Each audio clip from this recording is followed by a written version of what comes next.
Oh boy. Oh boy. Hello, everyone. Welcome to the Culture Crusade. Sorry if I don't have such enthusiasm and energy coming out of the gate, because this flippin' week, this is the most culture week I think we could have encountered. The most what? The most culture. The most culture. The most culture we have seen in a holy crap. Yeah, for those of you out there who are so blind to say we're not in a culture war because no shots have been fired, well, shots fired. Yeah, we got our it's 1776. We got our shot around the world. Literally, we got Koreans, we got the British. They see all those videos because like Charlie Kirk is terrible, absolutely horrific. While at the same time, we have innocent girls being murdered on trains. We have governments being overthrown in parts of the world. We have some of the largest political rallies ever seen in the UK. Yeah, that was insane. Holy cow.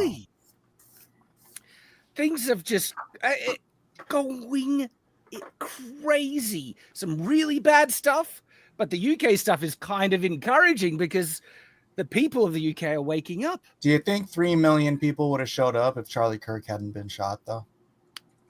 I think that was such a clarion call that it was. I think a lot of people would have shown up still because the UK has become million. Holy crap! So the estimates seem to be between 1 to 3 million. The media were reporting 100,000, and I saw the video. Don't give me that. Gosh. Of course, the mainstream news wants to downplay it and try and make it seem like, well, it's just a couple of hundred agitators. Yeah, it's ridiculous. It's minimum 2. It's probably closer to 3, but it's minimum 2 million people were there. Just looking at the video, just going up and up and up and up and around and around and around. It's like, holy hell, this is impossible. You're saying it's 100,000. That's like on one block would have been 100,000. I don't even have the main video. Yeah, I don't even have the main video, right? Like right in that shot right there, probably 50,000 people. Yeah, like that's just like 50,000 right there, and then it goes and shows like another 50,000, and then and this just stretches on. It's like 100 old boomers kind of gathered together in a square. It's they got lost. They don't even know what they're there for. Thing is, though, things have gotten so bad in the UK, and so many people are getting fed up, like past their limits. I could believe that the turnout could have been about like this, right? Even without the assassination of poor Charlie Kirk, right? Because it is apocalyptic levels of bad over there. But look, this just keeps going and going. Just 100,000, everyone. Just 100,000. The friggin' media can't stand this. So, of course, the main topic that we need to talk about is Charlie Kirk and absolutely the fallout of what's going on and what this means to the future. I've been like glued to Twitter, basically. Though I found out about this a bit late. Separate to all the crazy stuff happening across the globe, my own week has been nuts. I had a funeral last week. My great grandmother-in-law passed away. May she rest in peace. She was a lovely woman. Then I had a big event at my children's high school where I did a presentation on medieval history. And through the process of that, my wife, she cut her hand open on one of the swords to the bone. It was really bad. That's a bad. Dad, you have not taught your wife sword safety? I try. I love my wife. She's a bit of a klutz, okay, and she will admit that. She will say that. And so, running her to hospital, they needed to kind of do get a plastic surgeon to repair the hand. It wasn't like she got any tendons or anything. Almost. Well, it was almost some tendons. It looks like it nicked some tendons. That's why they were a bit concerned and they were sent to a plastic surgeon. By the way, so it's still going. Look at this. It's still going. No, we're almost at the 100,000 mark. Maybe 80,000 people so far. I think the media is doing that whole trick they used to do with Trump rallies, where like they would come in like before the rally started or after everyone. Yeah. Oh Right. yeah, that was so Like, disingenuous. no one came to the rally. Everyone left. No one. Trump has no support anymore. Oh, Mhm. but wait, there's more. Yeah, and it just keeps on going and going. Man, how and small is London? How small is London or whatever? How small is it? Where it's We like saw most of 100,000 London people? there. Yeah, It's like Yeah. it's like they live in like a gnome village or something. Is that Hobbiton? Everyone's and 100,000 people. yeah, no politician, Keir Starmer or anyone like that, could get a turnout like that. Not even close. And the people who showed up, those are the active people, right? They Right. probably like out of all the group, like the percentage of people who are willing to get out there and protest are probably what 10% at most. And that Yeah. might be being generous. And so England are fed up. They are fed up and they have had enough. And so that's been going on. And I'm so happy for Carl Benjamin and Tommy Robinson and all the patriots that have been like, they have been targeted, belittled. Tommy was imprisoned, right? And they have been working hard for years and years. And those guys are patriots for their country in what they have been doing for years now. And I'm so happy for them that they're starting to see the culture turn and shift. But Shad, I've been told they were fascists.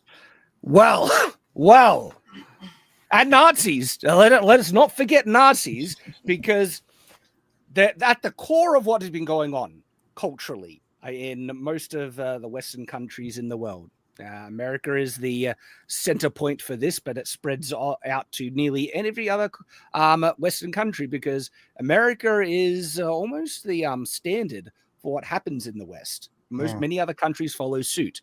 And so unfortunately, what happens in California gets followed suit. Right. And so that's so we need revival in California. Yeah, it spreads, right? And to Australia, Canada, the UK, and even some other non-English speaking countries as well. All right. And the standard that has been going on for years at this point, is that the left have been vilifying and demonizing their political opponents non-stop for the most mild of mild things. Their intent has been to vilify and make it seem like standard, normal Christian conservative views and beliefs is extremism and hateful and bigoted. And no joke, that like anyone who opposes the left, right, at this point are called far right, right? J.K. Rowling.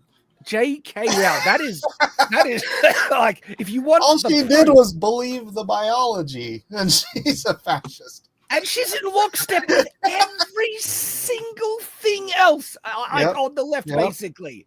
She is a pretty radical feminist. And on so many levels, right? She believes she's on the left, but that one thing, right, that she actually understands biology, men are men, women are women. You can't change your biology, right? That makes her a Nazi and a target. What's kind of funny about that aspect? You know how they have the whole thing about right wingers can't create art? Well, then like everyone's right wing now.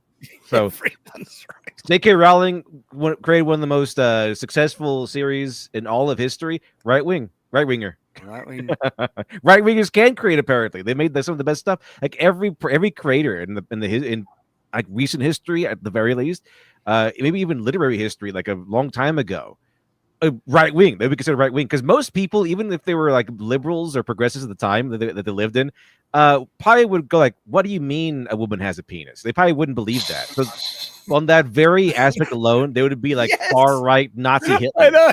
You go to that's the crazy thing. You go to nearly anyone over 20 years ago, right?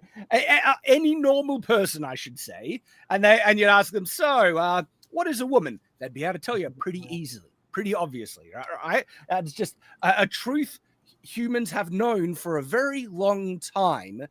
But based on that fact alone, they are an extremist, bigot, Nazi that deserves to die. And that's not being hyperbolic when I say that, because after Charlie Kirk's assassination, look at what they've been saying, right? A lot of people. We're talking a lot of people here, right? They've been calling for more assassinations. More assassinations. Even in America, we have limits. So you can't call for someone to be killed. You can't call for someone to die or call to action. You can't do that. That's not freedom of speech. That's not covered. Oh, not even close. And look what's right here. Who's next? J.K. Rowling next. Famous right-wing author, J.K. Rowling. So we know what it right-wing takes. Author. I mean, it's such an egregious. I was sick when all this was going down. I'm talking a head cold that had me with such a brain fog that I couldn't even really form a very coherent response. And I kind of thank everybody that's kind of running with this. If I had my full faculties fully intact, and I'm still kind of got a bit of a brain fog. You can kind of tell. I probably would have gone off like you did on Twitter, Shad. And it's just so I sat back a lot and I did a lot of observing to kind of see how was this playing out, what was going to happen. This is rolled out against the left in a way that is a watershed moment, and a lot of them don't want to believe it, and some of them still don't believe it. Over on Facebook, which I still have for family reasons. It is like this island of boomer and older Gen Xers who have no idea what conversations are going on outside of their little social media island. The comments on Facebook are actually sometimes worse than X in being happy for what happened to Charlie. And as angry as a lot of this makes me, the pendulum swing that's come back against them has been very gratifying for me to watch, because it is egregious. It's always been this way. And I think a lot of people are starting to see that this has been going on. This animosity from their side has been going on for a long time. We know we've been involved in the culture war for years now. I was watching you and John De La Rose and Ethan Van Sciver and go through their cancellations years ago, before during the original, the first Trump campaign administration.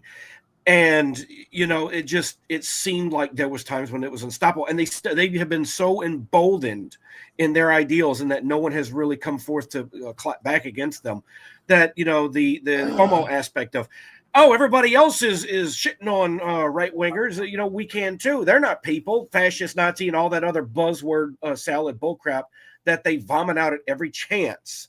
And I knew one day we would reach a point where this pendulum would swing back and hit them hard in the face. I wish it had not taken Charlie Kirk's death for this to actually happen. It had been happening slowly. This just strapped a rocket to its ass and shot it to the stratosphere.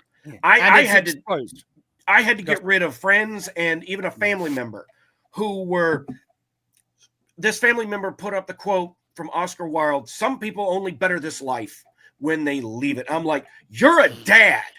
This guy was a dad with kids. He was shot. They don't have a father anymore. How can you sign off on this? And his response was to block me. I'm like, okay, well, fine. I see where you stand, buddy. That's what they do. And this is actually something I covered on cross-examinations today. The dude who thinks he's a woman who was fired from DC? Oh, yeah. Yeah. Right? Over the Red Hood because of the comments he made on Blue Sky or whatever. Yeah. That person was interviewed, and in the interview, they're like, I don't know what the big deal is. Everyone I know is happy that Charlie Kirk died. And this is just an indication of what you just said. They block everybody that disagrees with them, even in the tiniest percentile, to the point where literally because not every liberal is glad Charlie Kirk got killed. It's the psycho fringe. And so when you're so far in the psycho fringe echo chamber that you've deleted even moderate liberals, your perception on reality is completely effed up. There was that 4chan green text where it's like before the internet, some guy wants to screw toasters, you know, and he's like, Yeah, I saw "Retarded, that. don't do that." And then after the internet, he finds a whole knit group of people who also want to screw toasters. And then they ruin their It's life. like that. Yeah. Yeah, they ruin their life and kind of get in that little bubble of toaster fornicators. Like the internet does seem to exaggerate and encourage some people's worst inclinations and behaviors. Whereas if they didn't have that encouragement, they would have been just taught to be a normal person just through interacting with normal people in the world. It's kind of hard to find these super niche communities that support really fringe stuff in the regular world, but online they can congregate and encourage people. And the shooter, the assassin, right? He was in one of those niche communities. He was a furry, basically. It's come out that he was a furry and these furry trans groups and stuff like that. And it turns out that there is very likely active collusion and premeditation amongst multiple people, not just the shooter, before it happened. Okay? Yeah, the we did it. There were people that seemed to have known what was happening before Charlie Kirk was murdered. Okay. Yeah, and before we do get into that, I want to sort of remind everybody that because these people, they want to live in these echo chambers. Charlie, almost every stinking time he did one of these things at the campuses, he would say, like, we have to talk to each other, because when people stop talking to each other, that's when the violence happens, right? And so these guys that are voluntarily sequestering themselves into these little niche psychotic things, you can't do anything about that. But on our side, we have to do everything we can to make sure we keep the lines of communication open, because these are all people. And yeah, they might be being brainwashed into satanic freaking death cult, but there's hope for everybody. So just don't close, unless they're actually trying to kill you or wishing.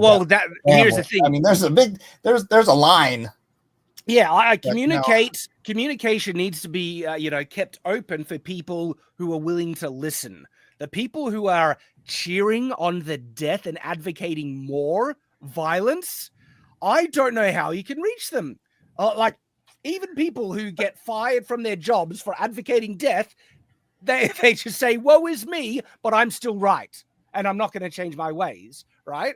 So many people are so far gone that it's almost like they're unreachable. Maybe it'll take more time, but proper, real consequences need to come for people who have been inciting violence and murder for years. That's the build-up for this, right? Now, I came out and said we need to start pushing back against people who are inciting violence when Trump was almost assassinated, right? When there was an assassination against Trump, you can go back to my tweets, and I was saying, no, these people need to be held accountable. And some people who were celebrating or saying, oh, I wish the bullet didn't miss, and nonsense like that, right? But that has not been that has not caused such an aggressive response from the right in trying to hold people to account than Charlie Kirk's murder has. And I think in part of that is just how graphically violent his unfortunate death was. I saw it a few minutes after it happened. This is why one reason I'm still on Twitter is because news is misinformation as well, but like legitimate misinformation, but news travels lightning fast on there. And I saw this minutes after it happened. The same thing with Trump when he was shot. And first I saw the far away picture, and that was bad enough, but the up close of it actually hitting his neck. I've got a pretty strong constitution. I'm not going to lie. That made me gasp and jump back.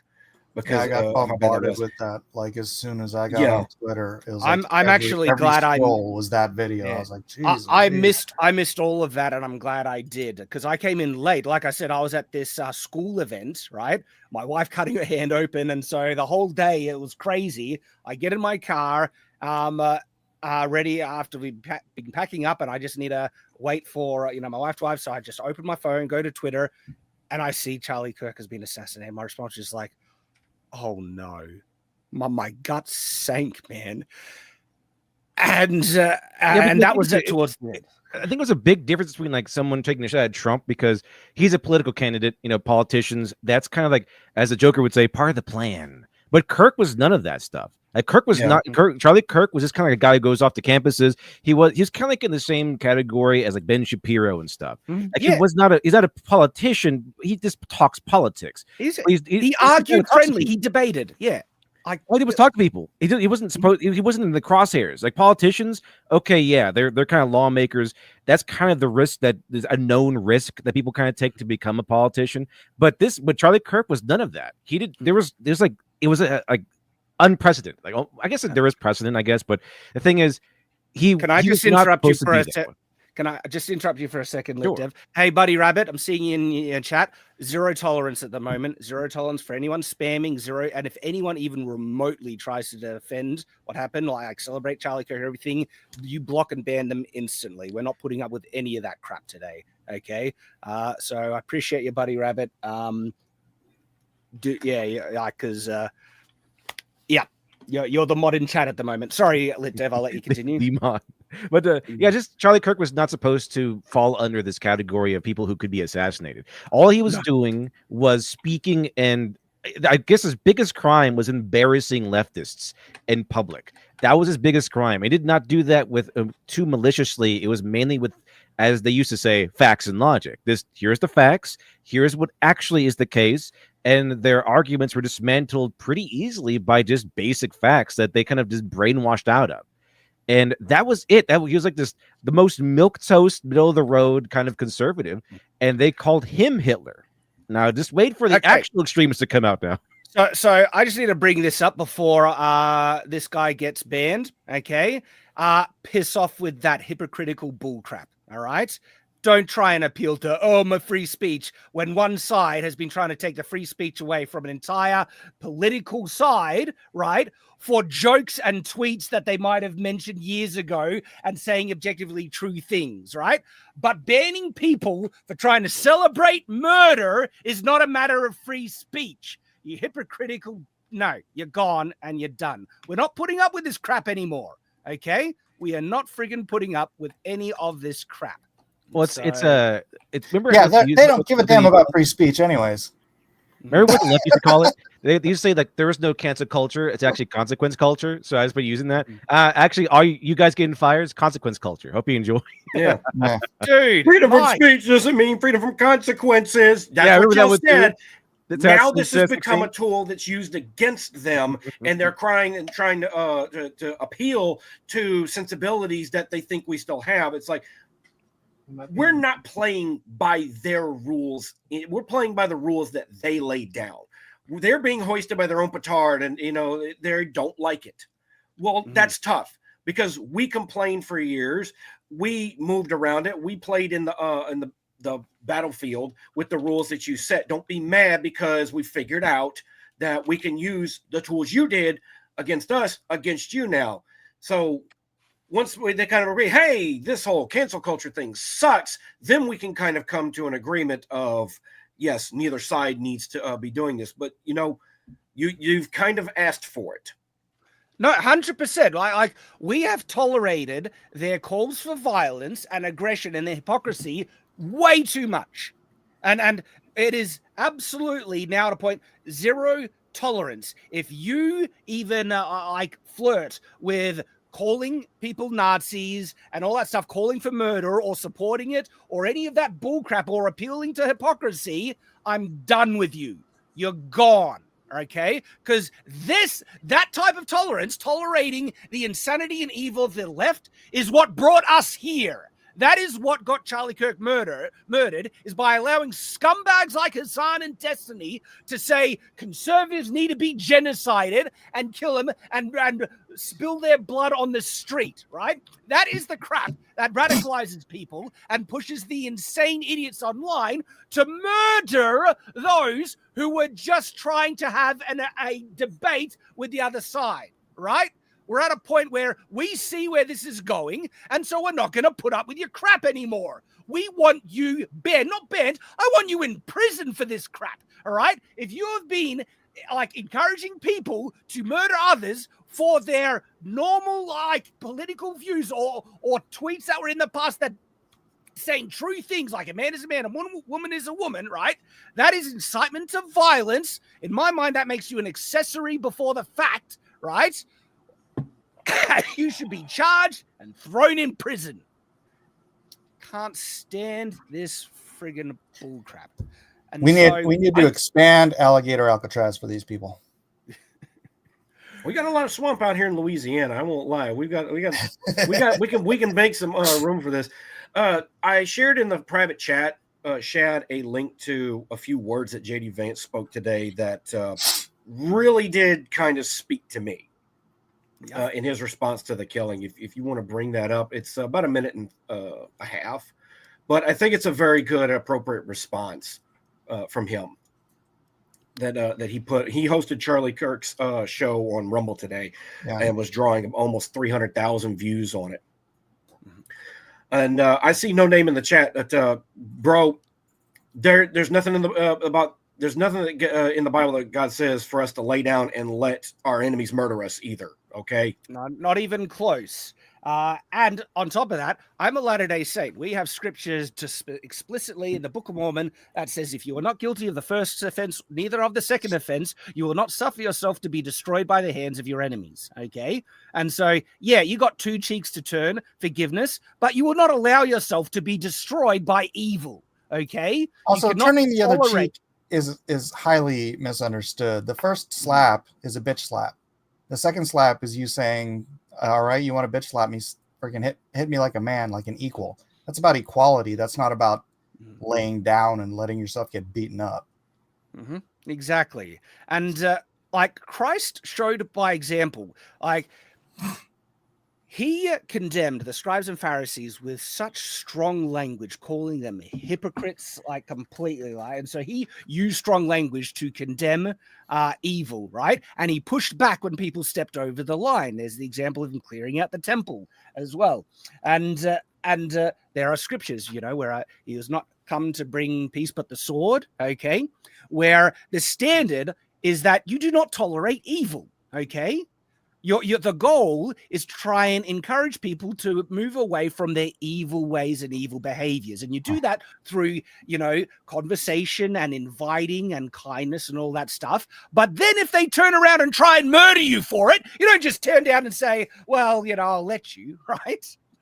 Like, you don't let evil prosper, okay? And so this is the pernicious thing that the left have been using so much. They've been using the goodwill and the tolerance of the right towards their own destruction, okay? And they know that when they say they appeal to free speech and stuff like that, that is them trying to appeal to the better nature they know exists on our side. They know. And if you want to see better nature, have a look at how many cities have been burning and riots have been waging since the murder of Charlie Kirk. Oh, none? None? There's been none? And so, yeah, one side has a distinct, objective, better nature than the other that is willing to show more mercy and compassion. And the evil side knows that. And they've been trying to exploit it to their own ends. And now we've had enough. All right. We will still try and love our enemies if they're willing to change. But if they're trying to kill us, no, we're not going to let them do that. We're not going to let them destroy us. Right. We're going to be pushing back. And that's exactly what has been going on. And I'm 100% for it. Okay. So let's see what JD. Well, there technically have been fires, you know, but on candles and vigil. On candles, yeah. Remembrance of Charlie Kirk. Yep. And also, there have been fireds. Oh, yeah. Lots of consequence culture going around. That is the best thing ever. Like taking these people out of positions where they can literally. I mean, my wife showed me a video of these two, and this is slightly different topic, but these two Muslim. One was a nurse and one was a doctor, and they were like on a call with someone, and they were asking about what you do with Jewish patients because they hate Jews so much, and they literally said they killed them. Wow. When Jewish patients would come into their hospital, they would find ways to, oh, whoops, that one didn't make it. And like when you have that kind of a evil, demonic mentality, just like all these leftists who want to kill all the conservatives. You don't want them in any position where they can poison your food. They can do you can poison the minds of as a children. nurse myself, that is especially egregious because I've taken great pains to be a stand-up professional in my professional setting. It's also why I do not talk about my work at all on any of my social media. Now, in regards to this, right? Agreed with the firings. Evil needs to be found and punished, but we have to always put God first. Now, the thing why firings are important, right? The left, the extreme left, have infested so many industries, right? We're talking about education is the big one, okay? Education, but also government positions as well as medical things. And they're in a position to do profound damage to good people in the world. And they did that on purpose because they know they can't win the argument. So they go after positions of power subtly and overtake them and try and take the reins of culture. And the only reasons why they're able to take the reins of culture is not because most people agree with them, but they took over the institutions that were producing it, like Hollywood.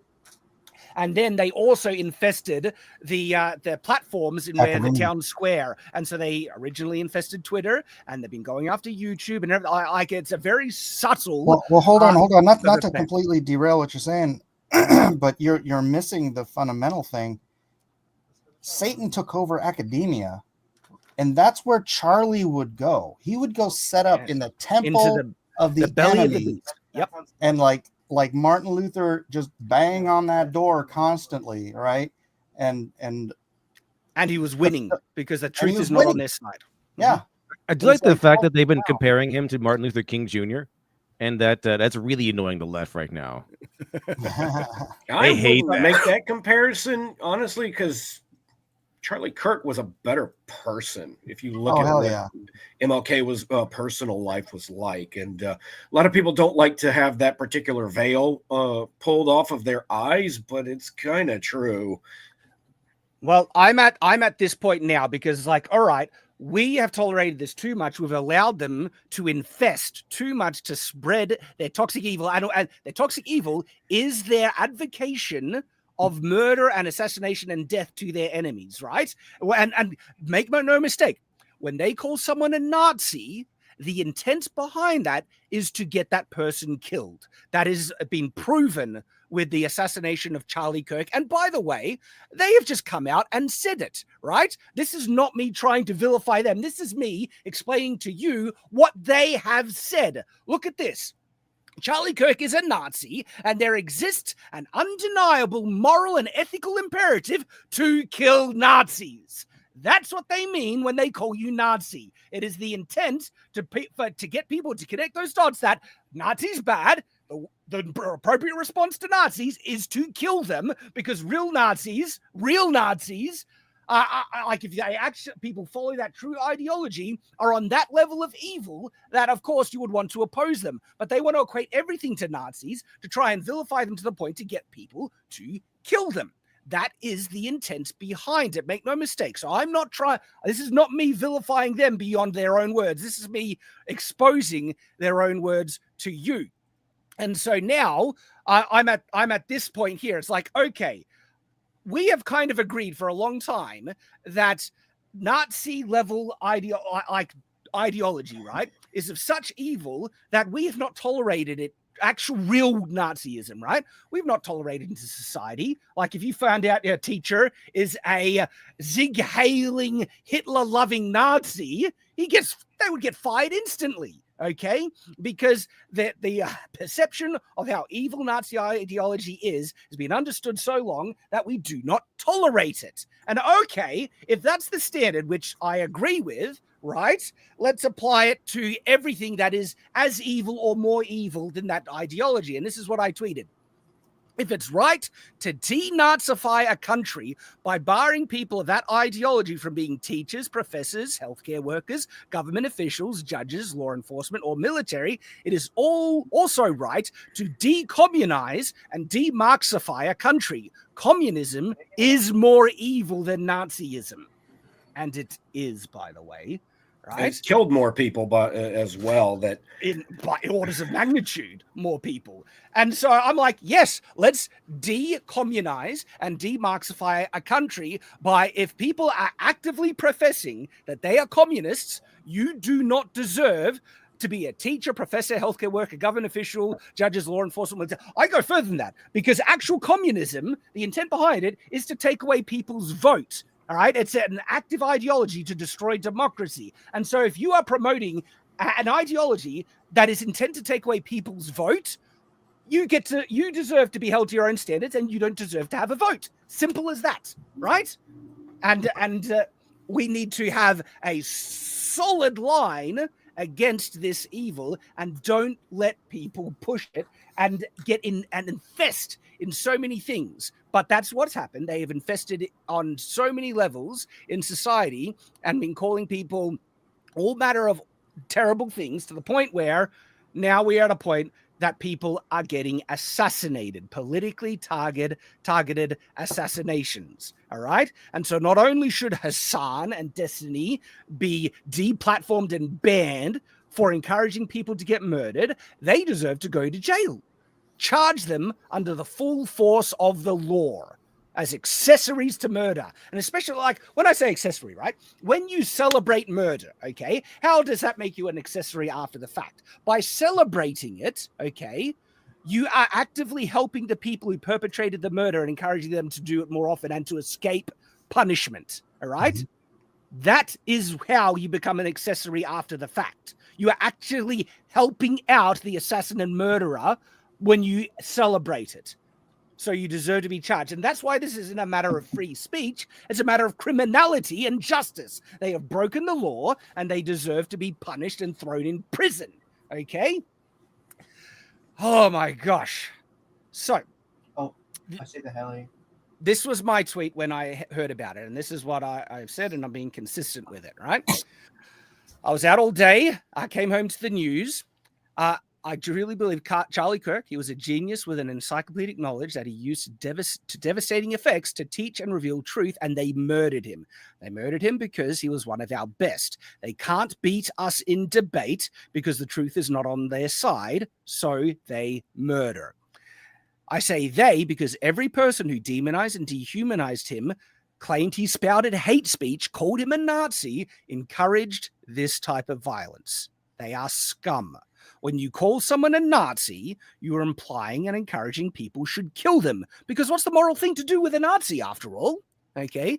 Now, the left have been doing this for years, and anyone who demonized people in this way are now accessories to murder in my mind. My heart breaks for his wife and poor children. May Charlie Kirk rest in peace forever and be remembered as the martyr he is. So that was my initial response. Now, I am heartened that I'm not the only one who sees it this way. Right? That no, enough is enough. This has crossed a line. This is outside the bounds of protected speech. This is now incitement to violence. And people are finding out. They're finding out. But by the way, like, it has blackpilled a lot of people. And I think almost rightly so, when they have seen so many people celebrate this murder. But did you see that one Democrat politician actually switched parties because of this? Specifically stated because of this. Oh, no kidding. Who? I didn't miss that. I did miss that. Who was it? I was the he might have been a local politician. I have to look it up. I posted the video of that little Asian kid, and he's like, I'm a Democrat, but holy cow. Oh, and John Fetterman. John Fetterman is going to town on the Democrats. Like, stop calling Trump an autocrat. Don't force government shutdowns. Accept Trump's help on crime. Like Fetterman has been kind of like going against the Democrats. That's recently. Great. Yep. Buddy Rabbit, zero tolerance. Don't put up with any people's bull crap. Okay. Thanks, mate. I appreciate you. Yeah, I know. I got that one before you did. Zero tolerance. Like the lies people have been trying to spout in response to this, which is just complete bullcrap. I'm not putting up with it. Is that, conservatives have been calling for people's, murder and death, and they've been more violent. What? Absolute freaking bullcrap. Not putting up with those lies, right? And if you want to see the proof of that, have a look at the response to George Floyd's death versus Charlie Kirk's, okay? This is objective and undeniable, right? And also, who on the left? We're talking about the outspoken thought leaders on the left. Who's being murdered on the left, right? In response for their speech. I'm waiting for you to point Nobody. it out. Right? And even if they can and the point- ones they'll bring up is that John Hoffman and Melissa, what's her face, who got murdered, and they're like, you know, oh, the right does that's. Did you see one single solitary person celebrate their being murdered? No. Yeah.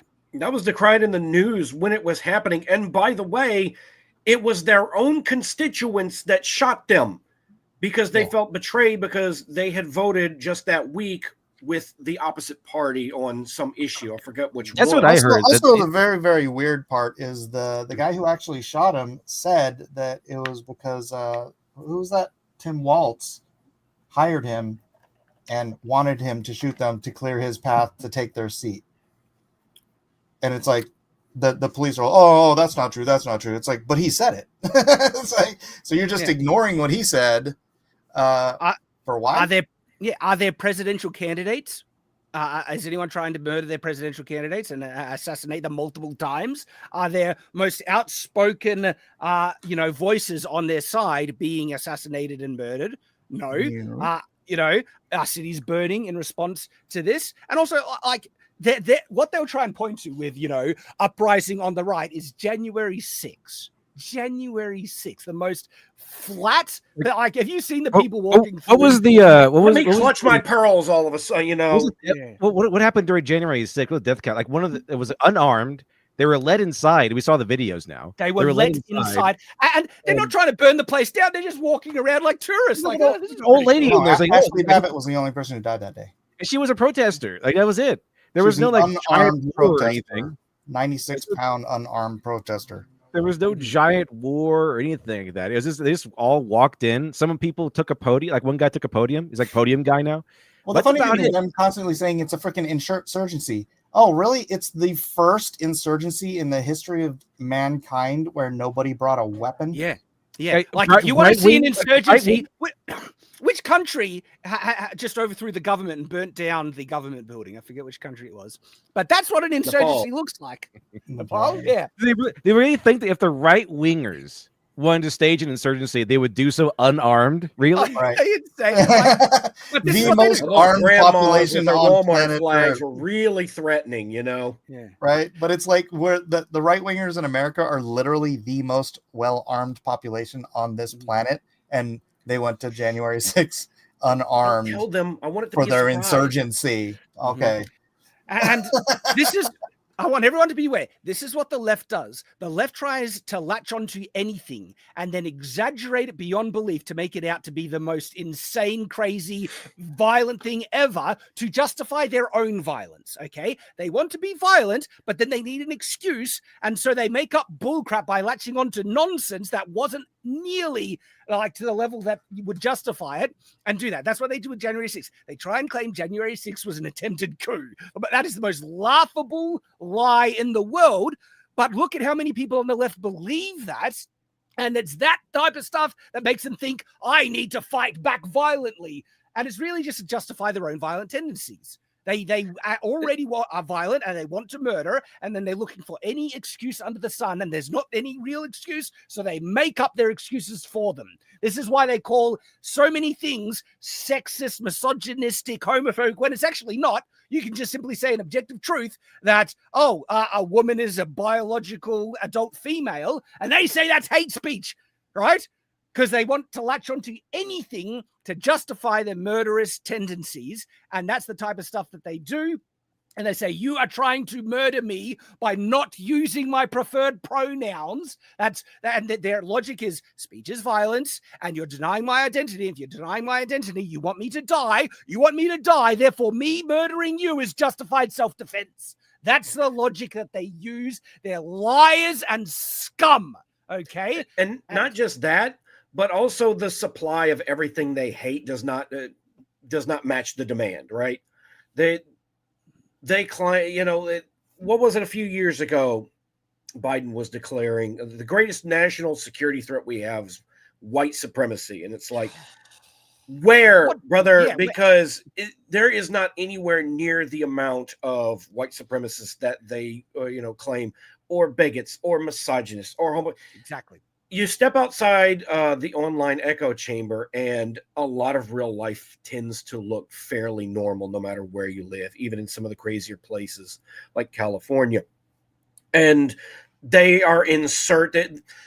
I've always used this phrase, they always need a dragon to slay. So even when there's a lack of dragons to slay, they have to create more enemies. And this is all, it all ties back to their Marxist ideology, even if it's not explicitly Marxist. It's the same tactics. You have to, it's an ideology that is in search of an enemy.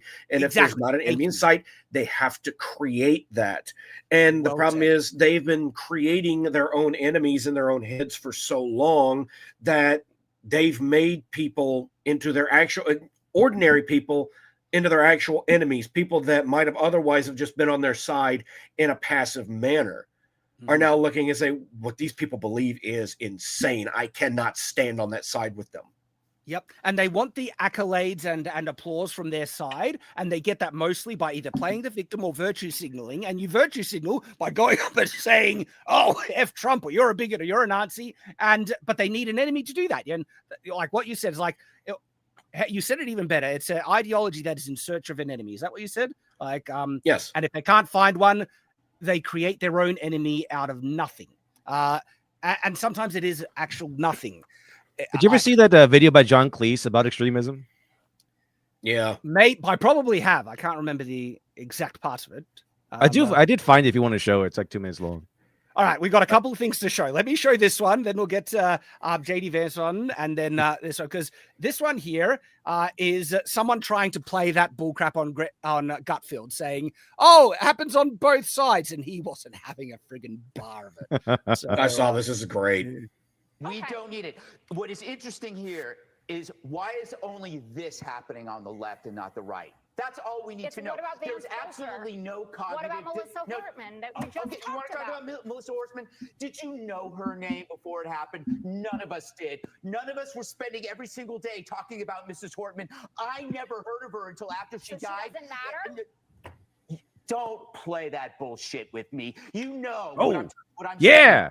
No demonization, amplification about that woman before she died. It was a specific crime against her by somebody who knew her. The same. Now you could bring up Josh Shapiro, but then you will not bring up, for example, that was a pro-Palestine person.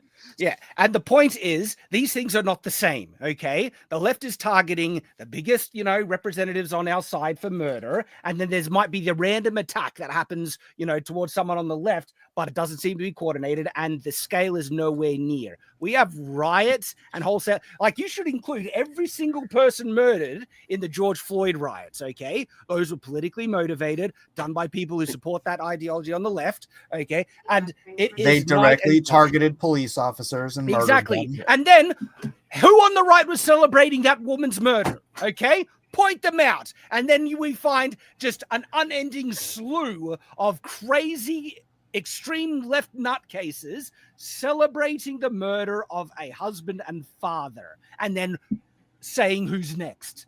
These things are night and day. They are like night and day. The violence on the left outnumbers any, and I condemn calls to violence, right, on both sides, including so many people call any approach the calls of violence on the right from the people on the right. The people on the right condemn it, okay?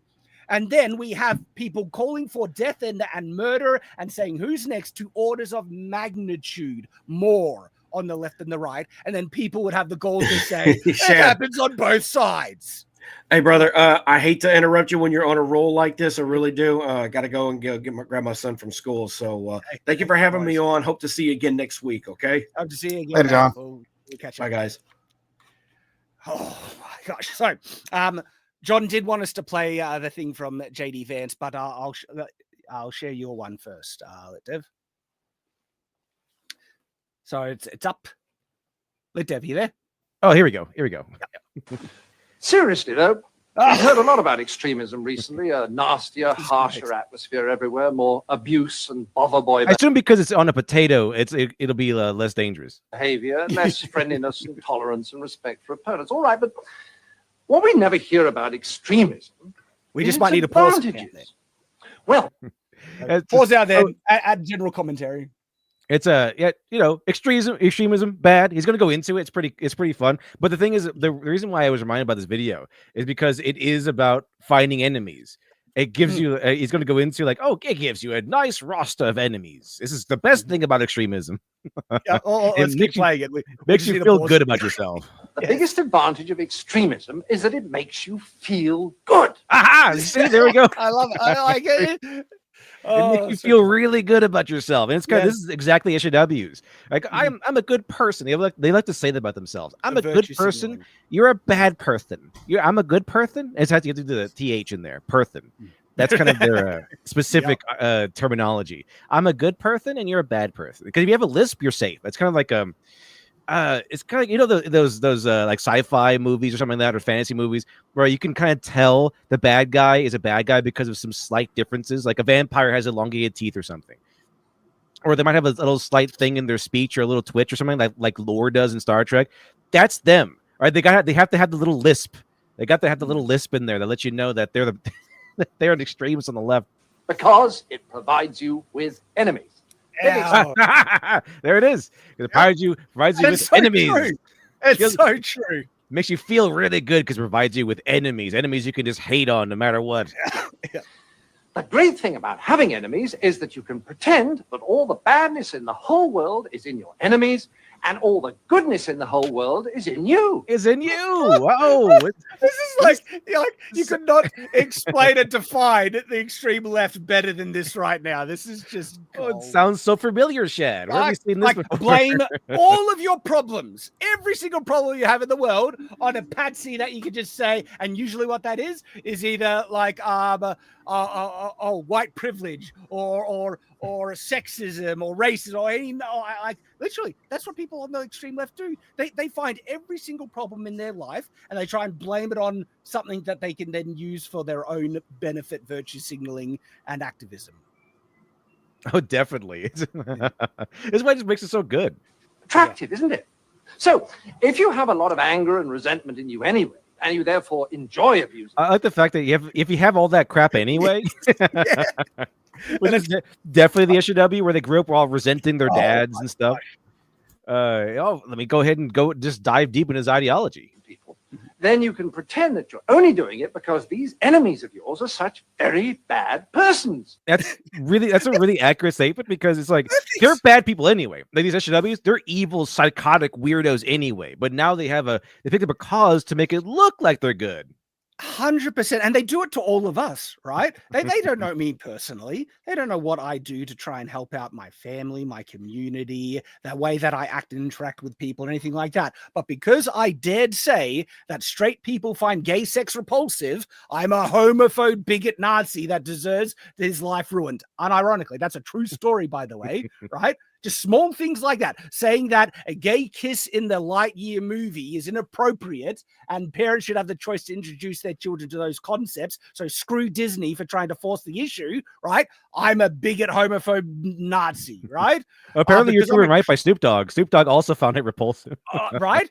But and so it's so funny. These activist, insane scumbags, right, on the left, who try and vilify me to make me out to be the whole worst thing ever. They link to these videos where I'm saying bland, conservative, truthful things, but that's the grounds for me being worthy of death. Charlie Kirk did the same thing. Look what happened. Right? Watch out. These are evil people. They deserve to be fired from their jobs and go to jail for trying to murder me for saying truthful things. Right? That's where it leads to. And that's what I saw Destiny. I don't know if it's an old video or if it's in response to this stuff. He was saying that conservatives need to be afraid of getting killed for saying what we believe. That's a recent one, and it is like, if you want an example why Destiny is actually in reality one of the biggest retards on the planet, like an actual moron, and he only ever tries to spout and construct things for his own ideological, ends, not if it's based on truth, but to just serve what he wants in society. Well, it's this clip you're referring to right here. Mike. So sorry, I will come back to good old John, but this is him right here. Out the crime statistics? Not exactly like You need conservatives to be afraid of getting killed when they go to events so that they look to their leadership to turn down the temperature. What the most retarded, stupid, brain dead thing you could friggin' say, you brain dead retard, right? If conservatives are afraid of getting shot when going out to events, that'll just raise the temperature and make them start shooting back, you stupid, retarded moron, okay? And so I'm pretty sure at the moment, people when Charlie Kirk was alive, the rhetoric was actually lukewarm. I would say it was just broiling, but his assassination has very much turned it up to 11, like easily. Gosh, Disparu, I'm sending you a link. Come join us if you got the time, buddy. I'll just jump into my. Also, before you jump into something else, you got three $50 super chats you might want to attend to. Yeah, you're right. I'm trying to. There's a lot of things to balance. I know. But we're almost at an hour mark, so maybe that's a good break. All right, Disparu, feel free to join us, mate. Would love to have you share your insights to all of this because the world is crazy. But seriously, Destiny is a retarded moron. The only reason he said this is to incite more violence on his side. Is saying, don't turn down the rhetoric. You need to be so violent to conservatives that they need to be afraid to even go outdoors. Not because that would reduce the violence, that will incite and increase more. This is the type of stuff that makes him deserve to be banned off all platforms and to be charged criminally. He is scum and an actual brain-dead, doorknob-licking moron, okay? Never listen to anything this retard has to say. It's going to be laced with pernicious, vile, stuff. I disagree. We need to listen to everything and expose them. Yeah. He still deserves to be banned. I 100% believe this guy deserves to be banned. Hassan might be in trouble because of Elon Musk took notice, which was kind of crazy. Mm-hmm. Now we got already a number of super chats. Inu for $10 says, if we win, do not forgotten that these people want you broke, dooted, your kids violated, brainwashed, and they think it's funny. Yeah, that's a Sam Hyde quote. And unfortunately, it's not a joke at this point. It's actually not a joke. Like, it's crazy. I mean, the fact that people in the UK are defending immigration so much and also defending the perpetrators of grape, right? It's like, what do they want? What do they want? Like, when they say they want your kids violated, it's like at this point, that's not a joke. Holy crap. Mark Dashman for $2 says, look up the Mormon compound in Mexico. Is that the one where we keep all our records and stuff? Because that might be the one I'm thinking of. But we prepare for the last days, us old Mormons. We got preparations. Patrick $5 says, they told us we were evil for 10 years. 100%. Accused us of being evil. And when you call someone a Nazi, a fascist, you know what they're wanting out of that, okay? You know what they're... Was Charlie Kirk Mormon? I heard he was Mormon. Was he? He was. I didn't think he was. No, I'm pretty sure, yeah, he was... just regular run-of-the-mill Protestant. But he was really good at it. Yeah. Enemies will use free speech as a cudgel against you if and when they are able to. Oh, yeah, 100%. But they don't care about free speech. They've been trying to destroy and take away people's free speech for years now. They're hypocrites. And now they're appealing to free speech all of a sudden. No. We know what your standards are. Don't try and protect yourself by our standards, okay? You deserve to be held to your own standards. That's how that works. Extanglia $5 says they just push 50 million people onto our side. Yeah, and I'll talk a bit more about that. They don't know what they've unleashed here. Okay. Judah $5 says Benny Johnson has been tracking this and seems to be close with the FBI. It is apparent there was funding, I think, behind this. Yeah, it seems like this was actually a bit more organized than people realize. Nathan Cassidy for $19.99. Thank you for all the super chats, everyone. This is very appreciated. Funny how the left always cry about free speech, jokes, and tolerance when they get in trouble, But what the left are really mad about is the right are playing their game, and they are better at it than the left ever was. Not only are we better at it, we are more moral than them, because our standard of applying these bans is actually justified when people are advocating murder, okay? We're not trying to get people banned for saying truthful things, all right? Or normal things, or just normal jokes and everything like that. The sentiment for most people on our side about South Park pulling the episode was, no, don't pull it. We want it left up, all right?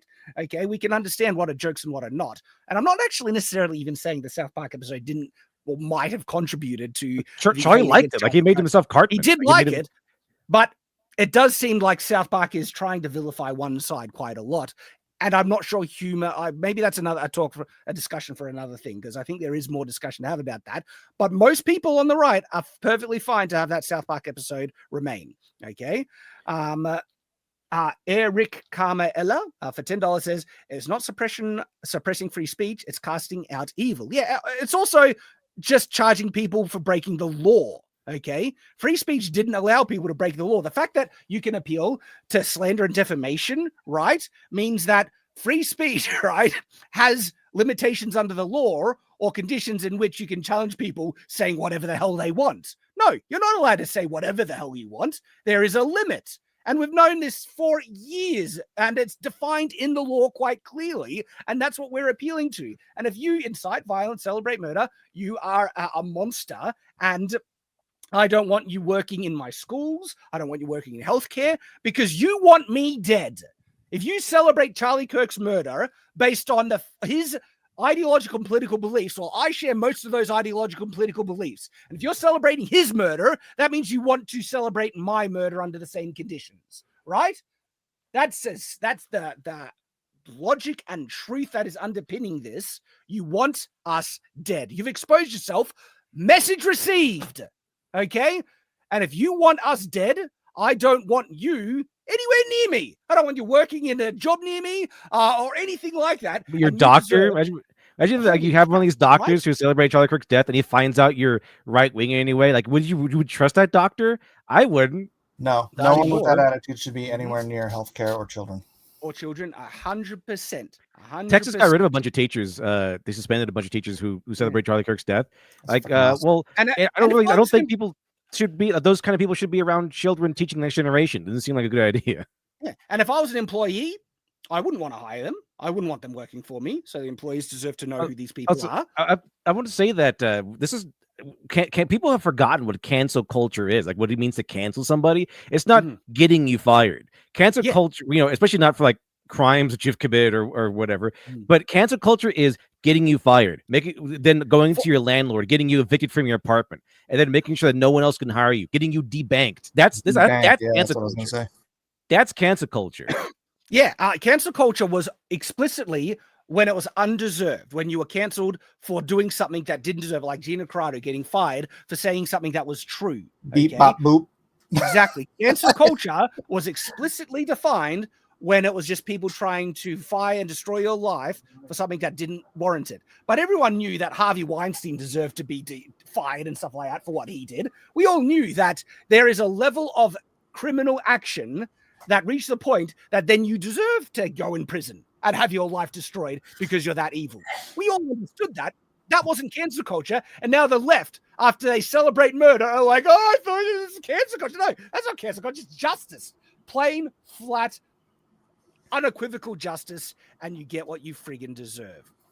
Dragon Drakage for $5 says, been almost a week, and based on my knowledge, there's been no riots or buildings being burned. Exactly. Inu for $10 says, Shad, you carry a sword with you with your words and in your soul. Godspeed, brother. Godspeed as well. And I 100%. You fight back against this evil. And I've been doing that for years. And good to see all the support. People have been on this fight for years. And now a lot of people are waking up to it. I don't understand this one. Half Shave Bridge Kitten for $10 says, KMR10 hashtag. No clue. No idea. Sorry, but thank you for the super chat. Inu for $20 says, most of my response to modern politics is the quote from Tommy Lee Jones from The Fugitive, I don't care. I think people are caring now, though. But I understand what you're saying. Like, Random $5 for Charlie. Yeah. A big 50 from Mr. Armageddon says, this whole situation has been very difficult. I know, man. I know. It hurts so much. I know my pain is absolutely nothing to those closest to Charlie and his family. Dude, Yeah. breaks my heart. Thank you. Because this is the thing. Like, I'm not as famous as Charlie or anything like that. So maybe when I say it could have been me, I don't have the influence to cause people. But people have literally called for my death in YouTube videos multiple times. All right. And so like when that could be me. It could be. And so in that sense, like it hits hard. If you haven't been called a Nazi, you ain't doing this right. Pretty much how it goes, yeah. Dude, but your pain, like, no, what you're feeling is a real value. He says, I know my pain is absolutely nothing to those closest to Charlie and his family. I get that, but we're still hurting as well. You're still hurting. Thank you, everyone here, for, I don't know, being human and standing up against this. Yeah, it's not a high bar. You would think that it's not that difficult to figure out. You should not celebrate assassination and murder. But clearly it's beyond a lot of people. I have, I don't want to say I cried because I'm a man, but tears have come from my eyes and nose every day since this happened. And I've never grieved for someone that I didn't know personally as hard as I've grieved for you grow up with, like, I said this on my show earlier, so I sound kind of redundant, but like when Davy Jones died, or when Prince died, or when Sinead O'Connor died, it's like people who you like listen to and spend a lot of time with in your youth in the media. That's one thing. But for some, Charlie was so pivotal in the culture war and what we all stand for and what we all believe in. Every day I just freaking tears seem to, for some reason, just pour out of my face. I think this is really hitting hard because Charlie was, from everything that I could see about the guy and knew about the guy, was really wholesome. Yeah, he was the best of us. Friendly, good person, right? And they murdered him. Like someone that good, people like on the left vilified him to the level where they felt it was justified for him to die, and then they danced on his grave. Yeah. And he was, like I said, from everything I see, a really good person and a good father. And he was like really young children. The fact that they're going to grow up without their dad is heartbreaking beyond belief. I think about my own kids, man. That's what makes you cry when you think about that stuff, right? And the fact that people celebrate that. They're friggin' demons to celebrate a father and a husband being murdered in cold blood. And then, holy crap, some demons actually say you should go after the mother. And they laugh at the children. What the hell was that? Jeez. I can't stare. Like if you want to see demons walk among us, look no further. The amount of inhuman glee that these evil people have over this is just heartbreaking. And so I can only imagine what these poor children are going through, right? And it breaks my heart. So I understand exactly what you're saying there. Absolutely. Aiken for $7.99. Any disinformation coming across my Facebook feed, I'm replying with a Charlie video, I'm assuming, refuting their BS. I used to let it slide, not anymore. 100%. Stand up. Don't tolerate evil anymore. Push back against this crap. Inu for $5 says, if the right did not want the left to exist, they wouldn't. That's actually, unironically, it's the tolerance and mercy, right, of the right that allows a lot of, these other ideologies to exist. I think communism goes too far at this point. I think communism is more evil than Nazism. We should have zero tolerance for people advocating it. And I'm not saying don't call people communists who are not communists, but there's enough people outwards celebrating, saying, I am a communist. That's what they're saying, right? That, all right, if you are actively advocating that ideology, you do not deserve, to have a voice in civil society. I'm not saying do not do violence against them, but I think it's perfectly fine to decommunize a country, and they should not have positions of power, influence, jobs that influence people or anything like that. This is an evil ideology, and it is underpinning so much of where this is coming from. Michael Dunafe for $10 says, Nancy Pelosi all of a sudden said they aren't responsible for violence as a result of their words. hypocrite. They are liars. What happened to What are the all last the few years incitement with of Trump? violence? Yeah, they attack the right with double standards. Yeah, they're liars. That's been They're the main liars. attack against Trump, that Trump is causing death because of his words, and then all of a sudden, oh, we're not responsible for any violence because of our rhetoric. I know. Okay. Trump's saying that criminals shouldn't, come illegally into the country. That's like incitement to violence, right? But them actually saying, go and murder these people, spill their guts out on their blood, let the streets run in their capitalist blood, Hassan Piker, those are his words, right? Oh, but they're not inciting violence. These things are not the same at all. We are not like these people. These people are evil. Wonko the Sane for a big $50 says, calling me Islamophobe means nothing to me, but it might mean something to the mentally ill person that has me in their crosshairs. Shame on the legacy media and everyone else who made a hobby of dehumanizing morality. They helped bring this about. Exactly. The media deserve to be not only held to account, they should be charged. I mean, like Trump, use every influence tool in your, bag to hold these companies accountable for calling. If there is any news organizations calling people Nazis who are not Nazis, right, for just bland normal beliefs and their vilification, they should be charged for, if not attempted murder, incitement to violence, massively, right?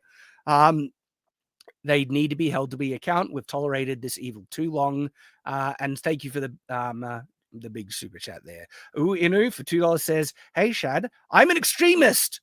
Boogity boogity. The thing is, though, you don't need to do much to be an extremist. You just need to be a Christian who just believes that, in biology to be an extremist according to the left. Booga, booga, booga. Yeah. Boogity boogity. You're going to be extremists like J.K. Rowling. Right-wing extremists. You brought it up, but I just love how the science people are the ones who totally refuse to believe the science these days. Yeah, because it doesn't align with what their ideology. Okay, that it's all a matter of useful tools to them. If they can manipulate something to be useful in their own ideology and victory, they'll use it. They'll appeal to science. Wait a minute. But when it's not, are you saying they have no principles? No, they don't have any principles at all. It's only about winning. They will contradict, lie, cheat, steal, whatever, and murder now, so long as it gives them ideological victory. Okay, because it's not about it's not about the standards, principles. It's only about winning, and they've explicitly said that, like Vorsh saying, I don't believe in principled failure. Principled failure means nothing. And what he's saying by that is that he has no principles and he will use any means to win. Even evil, lying, deception. Now we can see what their side does, murder, because it's all about power and it's all about winning. They have no principles. Ends justify the means. Yep. That's why the ends justify the means is an evil philosophy. Inu for a big 50. Thank you. Shad, you're saying things that got Charlie Kirk killed. Be careful. This is the thing. We who oppose this evil, we on the conservative right, this should embolden us, not make us afraid, not make us quiet. All right. We need to push back against this more vocally than ever. And if I die for it, I die for a good cause. I don't want to die, of course. I'll try and defend myself. But there are some things worth risking your life on. Now, I don't think this is me standing in front of a bullet. I don't know what the future is. Okay. So I don't, think I deserve any accolades for bravery or anything like that. I feel safe enough. Okay. But again, Charlie Kirk just got murdered. So you can't, and there have been literally people calling for my death. Okay. For people to assault me on the street, me by name. Okay. And so we are kind of at that level, but that's not going to stop me, okay? Because there are things that are actually more important than my own safety, and it's the safety of my, my country, my children, my society. And if you let fear silence you, they win. So I think this is Charlie Kirk's death. It's just, as it should, embolden more people to oppose evil, because we're at a point that we should not be at. So we should never reach this point. And what caused us to reach this point is the fact that too many on our side have kind of tolerated it and allowed them to get away with calling for violence. It's like, no more. and we're going to push back against it. But look, thank you for your concern. I appreciate you. Buddy Rabbit, thank you for your work in chat, mate. We appreciate you. One of our chat mods for $10 says, come join us when you got the time, buddy. Sounded like an invitation to me, Shad. Oh yeah, very, very selective about who's joining us in the actual live stream, and usually it's people who are already kind of somewhat established creators, man. But look, it's not to say I don't appreciate you or what you do. I do, mate, and I thank you for your work. Dragon Drakage for $5 says, Shad, separate topic, but you should review K-pop Demon Hunters. I think it's a really good family film and has broken the Hollywood formula. I know that Deb wants to talk about it. Don't derail us, though. We can't derail, but maybe for another stream. And it's on my list. It is on my list. And so maybe when I do get to watch it, me and Dev can talk about it for hours. But some more important things have happened. Patrick Petula says, this broke shoe on head's freaking shoe. She can't stand the evil that's going on with the side that she identified with. She identified as a leftist and a Bernie bro kind of leftist, right? And she's like, I can't be a part of this. You're celebrating murder and death. No. And there's a lot of people on the left who are just actually finally waking up to the evil extremism on their side. What's really crazy about that is all the people celebrating the death are like, what did I do wrong? They have no idea that this is crazy and that this looks insane to everyone else, even their own side, because they're kind of like locked in their own little social circles, either on Twitter or they're just old decrepit boomers like, I'm on Facebook and with my other weirdos. And that's kind of it. And so when they start celebrating this stuff and going, ha, and going around the streets and making T-shirts and their little 3D printed statues, they're like, everyone else is looking at them like they're crazy and like, what's wrong? Yeah, isn't this great? Isn't it? And do not understand how extreme they are. It shows the bubble they're in, but it's crazy that they do not understand how extreme and evil that they're behaving. But it's normal to them. They're completely indoctrinated in it. And I understand. Sorry, I think the reading of this is like, this broke shoe on head. Freaking shoe, meaning like it's crazy that it even broke her. I think that's the tone of the super chat there. Master Sonic Knight for 5 says, the left is exactly what Freeran described the demons to be. To them, words Amelia means to deceive humans. Yeah, it seems like. And no wonder they took such umbrage with with Freeran and how they depicted demons. It took it personally. they did. They took it way personally because it's describing them. It's like self-report. That could be me. In for $5 says, Charlie was, and I do not mean to insult him, very milquetoast. May God have mercy on him and his family. Yes, he was. He was just such a bland, very run-of-the-mill conservative Christian. Middle of the road milquetoast guy. And like they called him Hitler. Wait till you see the real extremists. But that was extreme enough for them that was extreme enough for them to dance on his grave. That's how crazy the left have gone. And that's also what I mean. Oh, if that's beyond the pale for them to advocate someone's murder, that means I'm next. Because I'm milquetoast conservative. Charlie held so many disabled say they want me dead. That's not hyperbolic. That is not hyperbolic at this point. And I'm not going to stand for it. No one should. If you are that insane, you deserve to be exposed for being an evil, psychopathic scumbag. 100%. Zinzinger for $5 says, I sleep well knowing communism, whatever ism they decide to call it, always fails every time because they ever turn on themselves eventually. Right in part. The problem is communism has risen to power, and that's technically communism winning in that part. It eventually destroys itself because it's an unworkable ideology, but it can win enough for it to be instituted, and that's what we cannot allow. We cannot allow them to get such a foothold and move towards that. And we're already too far. They already have, gained too much power and influence, and we really need to stop it. Half-shaved bridge kitten for $2 says, I made an X post last year, #KMR10. Okay, I still don't know the context, but still thank you for the super chat. All right. So we shared that clip from Destiny. Do we want to finish off the John Cleese one, or do we get the kind of message from it? I see. And that if it wasn't for them, you'd actually be good-natured and courteous and rational all the time. Yeah, basically, it's like saying if you didn't have you have all these enemies and you feel good fighting them, and if they didn't exist, the world would be perfect. That's again the radical SJW left. Yeah. So, Yeah. if you want to feel good, become an extremist. Okay. Now you have. It's like heroin. You want to feel good, just become an extremist. And it just feels so good having enemies. And if you just fight all your enemies, you just feel good on the inside. Because if they weren't around, the world would be such a perfect place. It's literally what they say. They should have me say. Literally what they say. A choice. If you join the hard left, they'll give you their list of authorized enemies.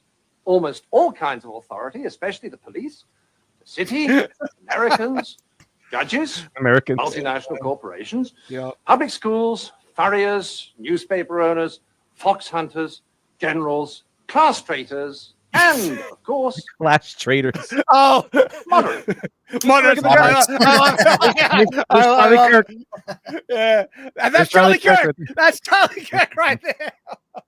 But look, yeah, go everyone. You can check out that whole thing. It is actually gold, and unfortunately, pertinent to what's going on. And we just got a big 50 from Wacky Pizza Man 49.99 says, "I thought the people celebrating his death was just the fringe and the extreme. Then That's I a lot of heard it. people. Then I heard it at my game store and several discords I am in. I asked a couple what they had these the most about him. Asked a couple what they had these the most about him. All they had was his take on abortion insanity. Yeah, like nothing extreme or beyond the pale, right? When you ask him what was worthy of his death, right? He was against abortion. He didn't want you to kill babies. Whoa, what an asshole. Where are we at? What a horrible person. He Where are didn't we want to at? kill unborn infants. What a jerk thing. I What a Nazi. We are in the end times when people are that insane that trying to say like, you shouldn't murder your unborn young. That's worthy of death. That's where we are. You know who else had babies, Shad? Nazis. Yeah. Oh wait, Hitler did that. Yeah, he did. He had that one from. I just want to jump to this because this one came across this morning. People are fighting out, but it looks like Bethesda decided to join in on it. And so people are dragging Bethesda, rightly so. So Bethesda posted this with the tag "Good Kitty."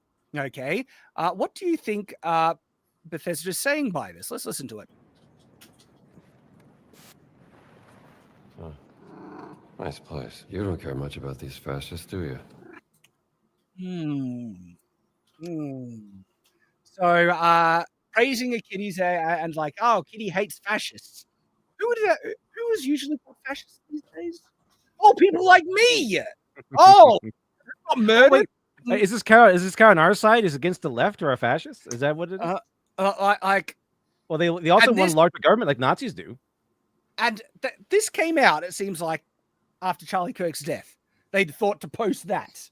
It's like, it really seems like, oh, you're saying Charlie Kirk is a fascist because of the timing of this, right? And there's no condemnation or anything like that. And Bethesda's rightly getting dragged for it as they like, screw you, Bethesda. Friggin' screw you. It doesn't take much to just be a human, right? To be a compassionate human being. Oh my gosh. I don't understand why so many people in the video game industry are such psychopaths. They're being infested. That's their plan all along. To co-opt the popular properties to subvert them and inject them with their ideology and messages. And that's what they've been doing. But the video game industry is gone nuts. Like so many people working for Microsoft. That's when I worked in it. Yep. We're celebrating this. They should all be fired. If you're celebrating murder, no sympathy on you. You get what you deserve. But not only Bethesda, like people have been just shocked by the level and the amount of bloodthirsty celebration of this. And just like what the previous super chat, people assume that this is like the fringe left. It seems like this is far more people on the left than you people realize. This is widespread and is a massive problem. So Elon Elon Musk retweeted Matt Walsh saying effectively kind of what we're saying here, and he puts it, in some ways that I think is crystal clear. So I reckon it's worth listening to some what Matt says here. There is a fundamental difference between the cancel culture that the left engages in and the quote unquote canceling that the right is doing in the wake of Charlie's assassination. So the canceling the right is doing, this has been encouraging because the right is fighting back, right? There's like a group making a list of everyone who has celebrated Charlie Kirk's death, and they're like saying it's past 50,000 names. Do you remember when Trump lost and Biden won the election, and they started making lists of people who helped Trump and everything? Well, turnabout's fair play, I guess. Hope you like. I hear you like lists. So when people say it is a fringe, I like 50,000 people. That's more than the fringe of actual, white supremacists that are out there and stuff like that, which barely get any voice. The actual amount of people celebrating this has honestly shocked people. And it's a much higher amount than anyone or so many people were even assumed. Last super chat. He goes to his game shop and his local Discord, and everyone's there celebrating it. Okay. Could you still consider it fringe? I don't know. It's just a lot more than people have realized, and a lot more than there should be of bloodthirsty psychopaths dancing on the grave of a good man. I was actually shocked by how many people on Twitter were celebrating. I mean, I can't remember what the hashtag was, but it was on that day. Oh, it's he's dead. It wasn't a hashtag. It's the, just the words he's dead. And I clicked on that trending. Oh, my stars. I lost faith in humanity. So many tweets. Blue Sky has just been a hellhole for this. Blue Sky is flooded with people celebrating this. And it has like thousands and thousands and thousands of likes. Right? It isn't just like, one people kind of, sending out a post about this doesn't mean it's just that one person. Everyone who likes that, like those posts celebrating his murder, right? Just multiply that in orders of magnitude. There were thousands of people liking every single one of these messages. You think it's a lot just by the posts, or then multiply that by everyone who didn't post but were liking it. Okay, because here's the thing. You think that that's too much of the people posting TikTok videos and everything like that? They are a minority of all the people that were actually happy with this but didn't post. Okay, and what would you say, like the amount of people who post versus the amount of people who are just happy it happened? Which is what, maybe 2%, right? It is depressing how many people. And you're also ignoring the ones who didn't interact at all but just agree. Yeah, it's not just on Blue Sky, all over TikTok, okay? And I think Twitter has been, being a bit stricter on this. Good, okay? But there's a lot of leftists on Twitter that have, and also, right?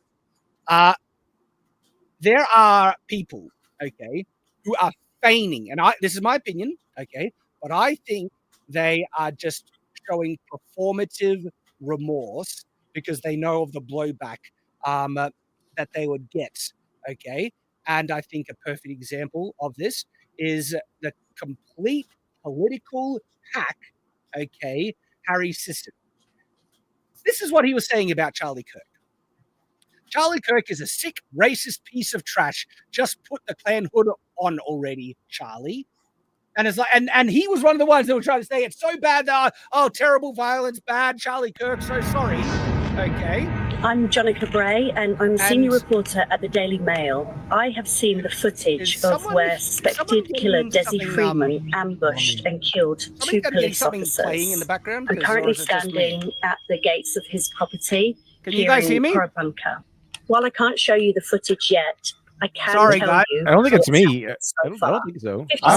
Freeman was barricaded inside his house. I muted myself, so yeah. It wasn't me if you kept something is playing in the background and it's blaring in my it's really loud too. You can still hear it? I can still hear it. Then it's coming from you. Yeah, it's coming from you. We can't hear it anymore. Yeah.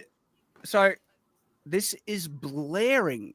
It might be like some of those sites have like the little additional video thing playing too automatically.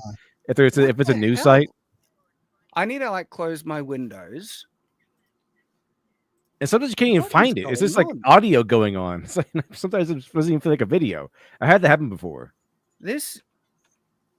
I'm getting like an autoplay video blaring in my things.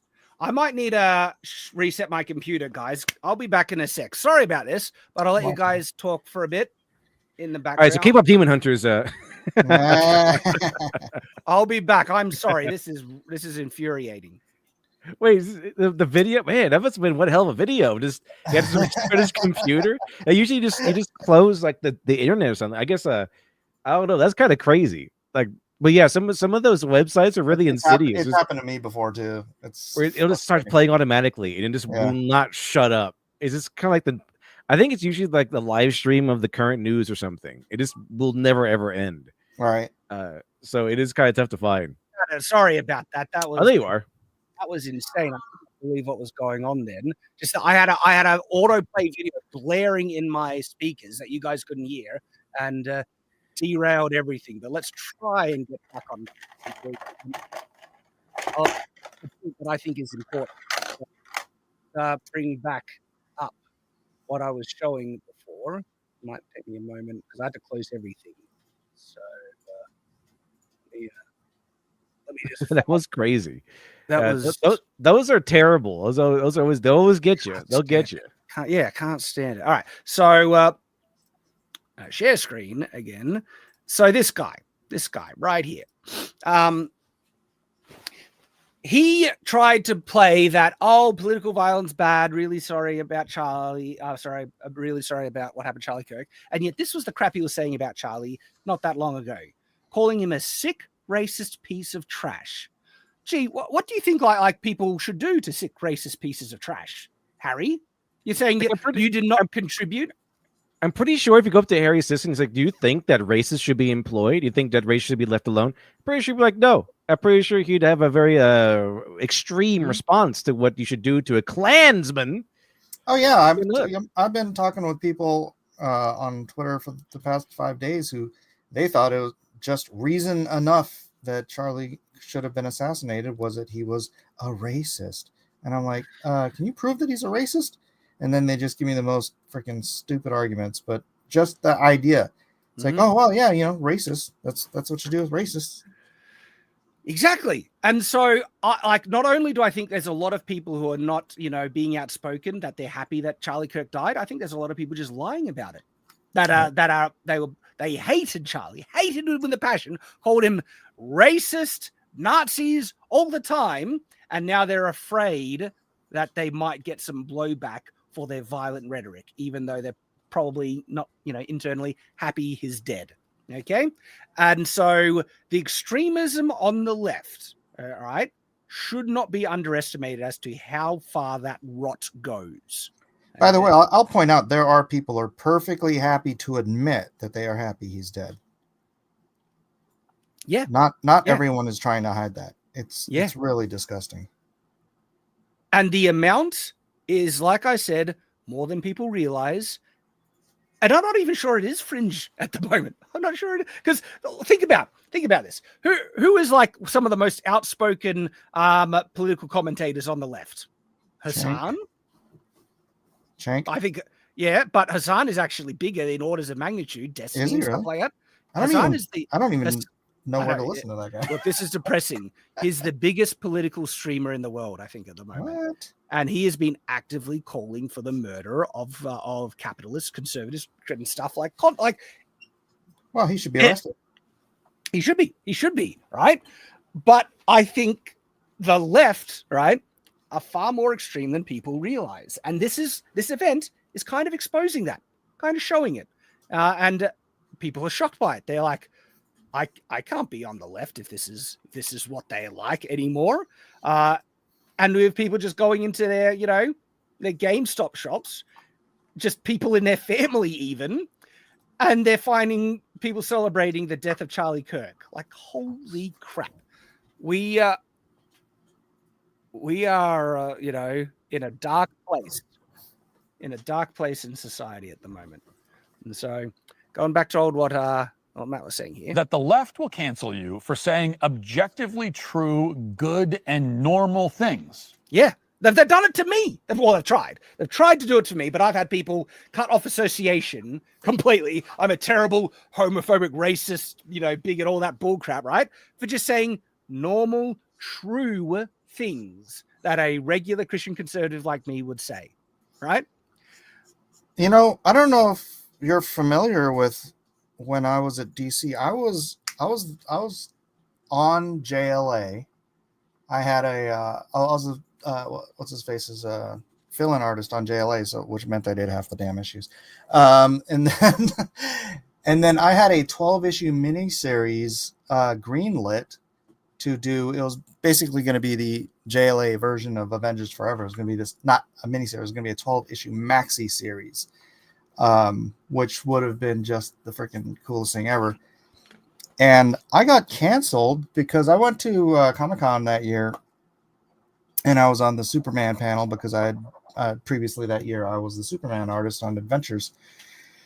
And Jeff Loeb on that panel said that Superman is in fact a Christian. Most likely, I think he said a Methodist because of where he was born, when he was born, and what the population was there. And I went back and I was on the DC Comics message boards and I said, hey, apparently it's official from the writer of Superman that Superman is a Christian. And the gays on there got so mad at me, they started a letter writing campaign to DC Editorial, and that's how I got blacklisted in 2000. And that is cancel culture. That's what Matt is saying here. It's like the left have been trying to destroy people's lives for saying true things. Good things, by the way. Like, it is good that Superman is a Christian. It's good that we should celebrate it. And they try to destroy your life for it. Yep. That is cancel culture, and it is evil. What the right is doing now, I don't actually regard as cancel culture at all. I regard it as simply justice. Okay? And as Matt says, so the left be trying to destroy people's lives of saying true things. To the extent that the right cancels you, it'll be for saying objectively abhorrent, perverse, and sick things.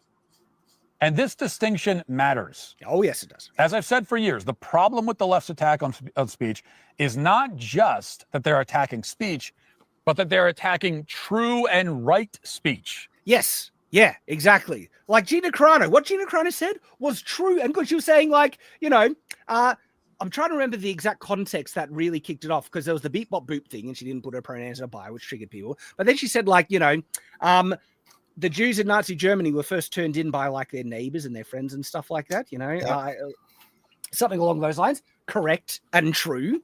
Okay.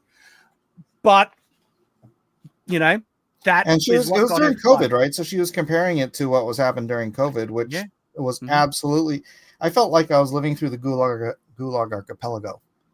Mm-hmm. If you've ever read that and just see how families did turn on each other, neighbors turned on each other, sent people to Gulag, which was essentially a death sentence for the most innocuous of things against the state, speaking up against the state or doing just tiny little things. And like, it scared me how quickly people turn into that, watching it then and just realizing it. It's horror. People suck. Mm-hmm. Yep. One of the things that happened to me is like Scholar Gladiatoria decided to cut ties completely. He deemed me unworthy to have any association with publicly because I said true things. Mm-hmm. True things that were a reflection of my conservative and Christian beliefs. And one of the ones that, again, people always show is like, I said, straight people find gay sex repulsive. An objectively true statement. Absolutely. But that was homophobic and bigoted, right? And that's what they try and call back to, okay? And if someone decides to disassociate with you for standing up for what is good and true, that makes them bad. That makes them, what they're doing is evil, and they are supporting evil by doing it. They're saying, I do not want to associate with good. I don't want to associate with righteousness, wholesomeness, all right? If they cut you off for that, that's what they are saying by it. Well, I think you got supported by known far right Nazi Klansman Snoop Dogg, who also agreed with you, but he find it repulsive. Notable Klansman. Like literally every straight male would agree with that statement. And you know what? If you didn't agree with it, I got news for you. You're lying. They want you to be fired for saying, for example, that men can't have babies and women don't have penises. The problem isn't simply they go after you for the most innocuous things. That they're trying to get you fired for saying something. It's that they're trying to get you fired for saying the most basic and true things that it's possible for a person to say. The left's war on speech is not a war just on speech. It's a war on truth. They want to punish truth. And that will always be worse. Obviously, significantly worse. There is a difference in kind between the statement, men aren't women, and the statement, Charlie Kirk deserved to die because he was a fascist, Nazi, racist bigot. And I can't believe that people are trying to conflate that, you're trying to censor my free speech by saying Charlie Kirk deserved to die, right? These things are not the same, not even close. What's the difference? Well, the first statement is the most obviously true thing that anyone can ever say. The second statement is a demented, deranged, perverse, sick, evil, wicked, horrendous, outrageous lie that not only smears the good name of an innocent man, but also implicitly encourages violence against the millions of people who agree with his politics. Yes, and I'm so glad more people are saying that. Some of the biggest voices on the right, Elon is retweeting. People have woken up. People have woken up to what is going on, and that's what I mean when I think of Obi-Wan Kenobi's line, and I even made a meme video because I just couldn't get it out of my head of strike me down and I'll become more powerful than you could possibly imagine. I think that's exactly what's going on with Charlie Kirk. And I've made it's a bit dumb of a meme video, but I felt like someone had to do it. And so this is I posted this on Night's Watch and also on Twitter. My apologies. It's not meant to be disrespectful, okay? But it's like I can't not think of this line because this is changing the world. All right, this is big. People don't understand how big it is. So I made this. Okay, I kind of apologize, yet kind of don't. Oh, we might get pinged for it because this is already in a dispute on my channel for copyright. So I might have to pause it a couple of times. But I think it's fair use under parody. So we'll see. Here we go. I've been waiting for you, Charlie Kirk. We meet at last.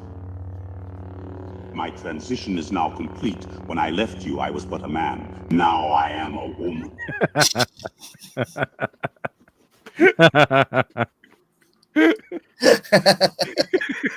Liking it so far. Only to progressive retards. I am a woman. Respect my pronouns. Can you even define what a woman is? Only men have penises. It's a woman's penis. Your words are violence. Words are only violence to people who want to kill those speaking against them. I was surprised at how well the AI did Darth Vader's voice. Like I did a couple of tries to get different emotions, and I got one of him actually yelling, saying, "It's a woman's penis!"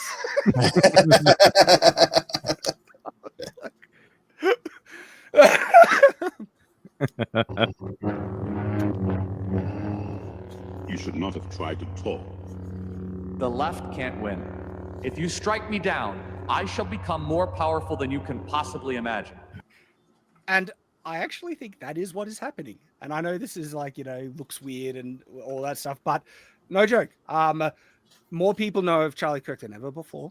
People are fighting back. It's woken them up. They're fighting back. And we're up in the orders of thousands of people that are now receiving the repercussions of their actions and have gotten rightly fired for dancing on the grave of the murder of a good man. Okay. I would go out on a limb and say that Charlie Kirk will be remembered more fondly than Hassan Piker ever will. Oh, 100%. 100%. This is now, he is a martyr, and this is up there with the murder of what, Martin Luther MLK, yeah. MLK.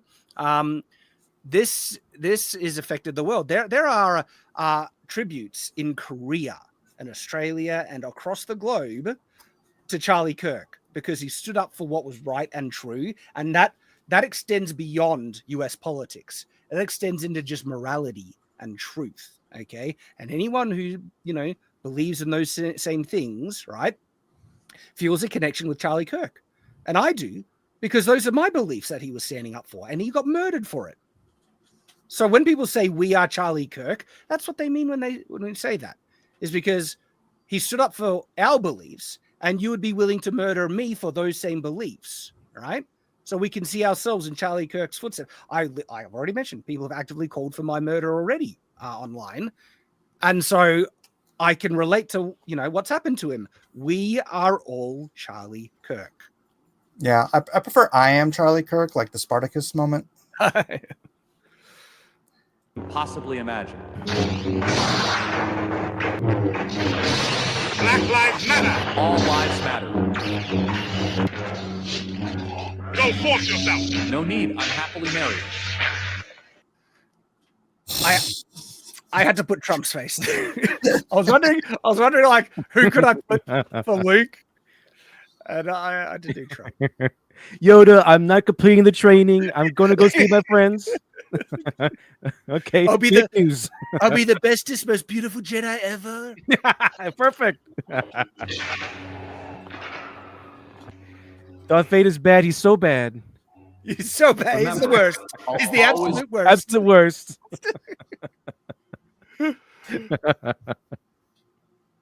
I'll always be with you.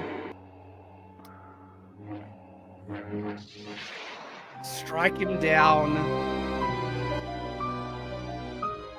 This is like so weird because it's reversed because Trump is all old and Charlie Kirk was so young. I tried to do the AI face on Luke Skywalker with Trump, and that's not working. And it didn't work for most of it. And so I decided to just put the mean face. Well, I mean, Trump has a lot of face to work with, so he does, but having this old Trump face on Luke Skywalker was just that's not working. Not working. You know what's interesting about striking him down? Are you familiar with what? I know you're familiar with Turning Point USA, but are you familiar with Club America? I haven't heard of it.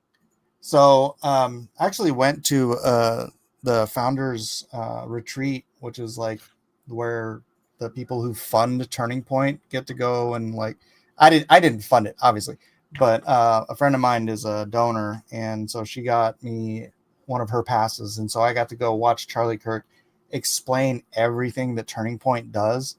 And me, as a fan of Charlie for years now, I had no idea how much Turning Point does. And one of the things they were doing, they had just started it or were just about to start it, I think it started in June or July, was a thing called Club America, which is sort of the high school version of Turning Point. Turning Point's like college kids, right? Yeah. So it's like the high school version of Turning Point, but they named it Club America because they didn't want like liberal school administrators saying, "Oh, you can't do these political clubs here, blah, blah, blah." So they called it Club America, and he was aiming to get 10,000. They talked about this on the show, on the Charlie Kirk show today, but they were aiming to get 10,000 Club America branches in America, right? And they thought that was kind of a high mark, but Charlie wanted every school in America to have a Club America chapter. I think if I heard it right, because of just what happened, they have now 37,000 applications to start Club America charters in schools across America. Exactly.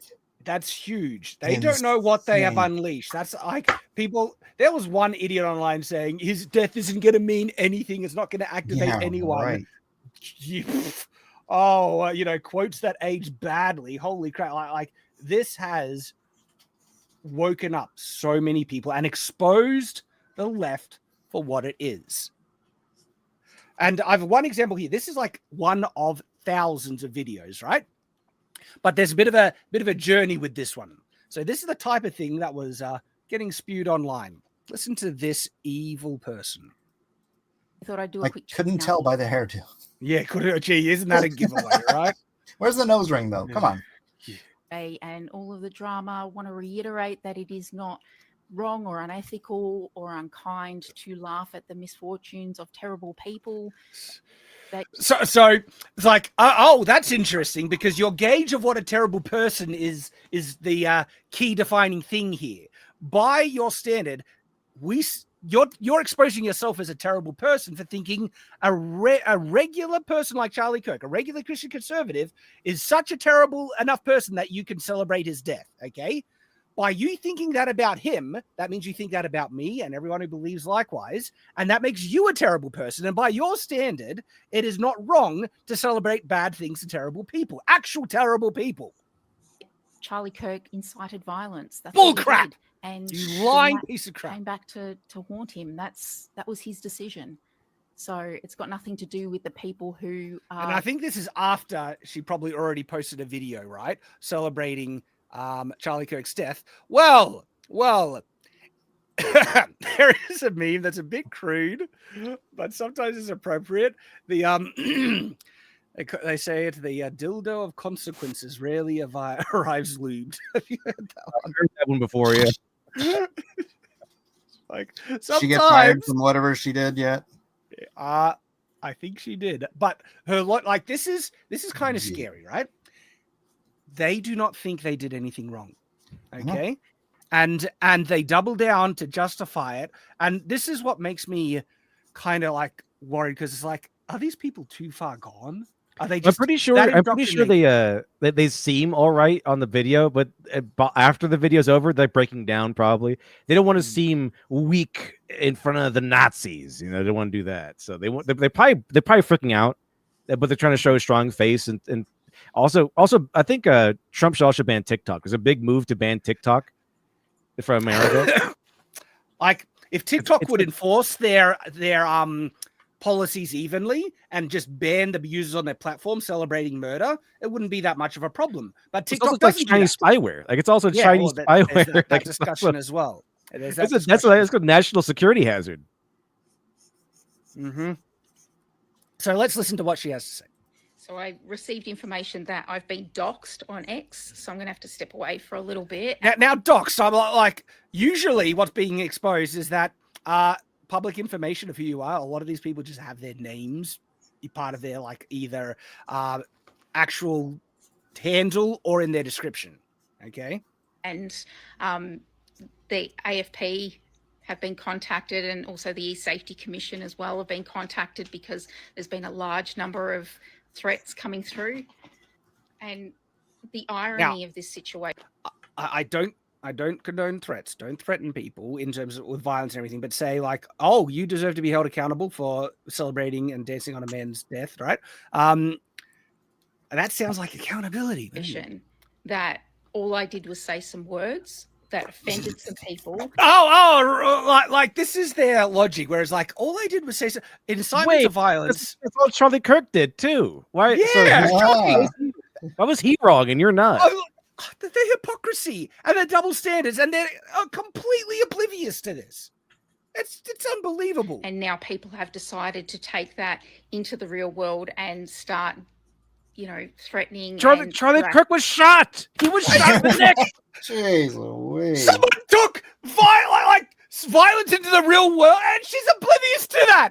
She's completely oblivious. And it's like, oh, they take you to the real world to try to affect my life. Screw Charlie Kirk. They murdered him in the real world for words. Like, this is what I mean. This is why I want to share these videos. Like, these people are completely oblivious. They are. Wow. They do not see their own hypocrisy. I can't, like, do they have a brain? I do not understand this. No. Completely no self-awareness at all.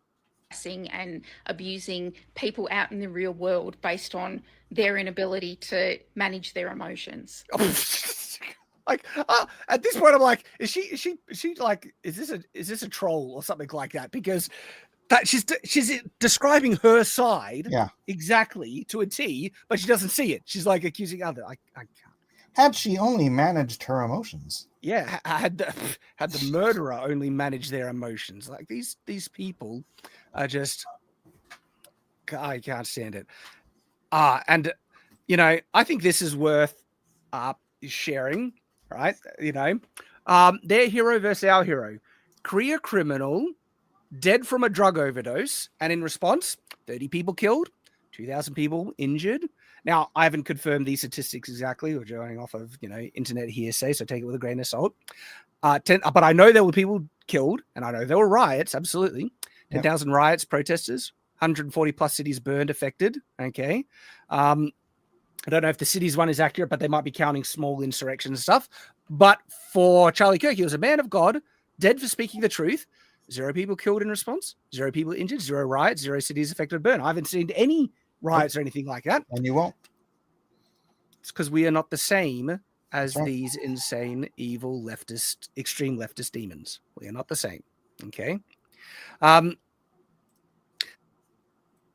So, you know, people saying Charlie Kirk's death, it's not going to activate anyone, no repercussions.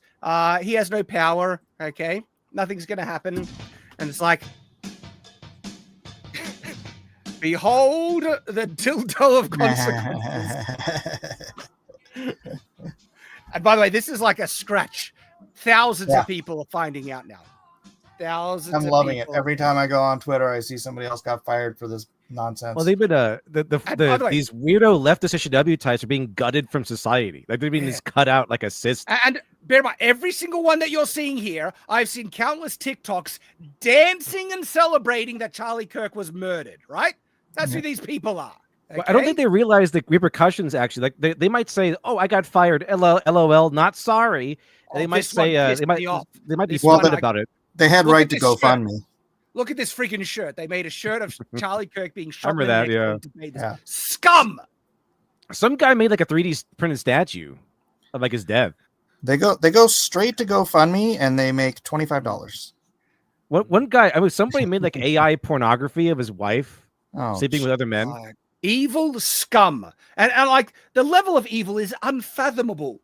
These people do not deserve to have a voice in civilized society. I'm not saying, you know, incitement to violence. I'm not saying kill them. I'm saying they deserve to be banned and they deserve to be charged under the law. That's what I'm saying. And I want it to go further. I want Trump, you know, investigate these people and find them out. Find out who they are. This one is seems appropriate. Incitement to violence. It's an update of an oldie but a goodie. Help cancel culture. I have a solution for these people, and it's very humane. What we do is we scan through the good, honest, illegal immigrants, and we just swap their citizenship for these guys, and we send them to El Salvador. Man, this one kind of hit hard. This was shared with the post saying, "Don't tell us to calm down." And look at each case. And the assassination of Donald Trump, the murdered girl by someone who should have been in jail a long time ago. Daniel Penny, who did nothing but defend other people, and he was demonized. The riots to burn down cities and the assassination of Charlie Kirk. You got to tone down the rhetoric, guys. Like we have toned down the rhetoric. Our rhetoric was lukewarm. Like Charlie Kirk was kind of the spearhead of that, where it's just lukewarm. Let's just talk it out. The only thing that's going to happen now is it's going to go to a full boil. It's going to spill over. Yeah. And what was this guy's name again? Daniel Penny. Daniel. You mentioned his name, Dev. What was his name? I think his last name is Penny. He's the type of person that you would hope would have been around when this poor girl got murdered. Okay. And we demonized him. Demonized and attacked him for it. Okay. So why should anyone do that? Why should anyone stick their neck out anymore for anybody else? Because what's going to happen? You're going to get rewarded what? This demonization, your life ruin, a trial that you might ruin your life, all because you help someone who is in trouble. this picture right here gets me, man. This is a poor, innocent, vulnerable girl who has just been stabbed. And just look at her. She's terrified and she doesn't know what she did nothing, right? And she's just getting murdered for no reason. Yep. The world is changing. People have now just completely had enough. Okay. Now, it is odd how people seem to have known what was happening before it happened, the Discord groups and stuff. And I haven't confirmed it, but it seems like this video was shared around before his death. Multiple trans people in the area posted on September 9th that something big will happen to Charlie Kirk tomorrow. That hasn't been confirmed, so this could be, take it with a grain of salt. But I have been hearing from multiple places that there was knowledge of what happened before the incident took place.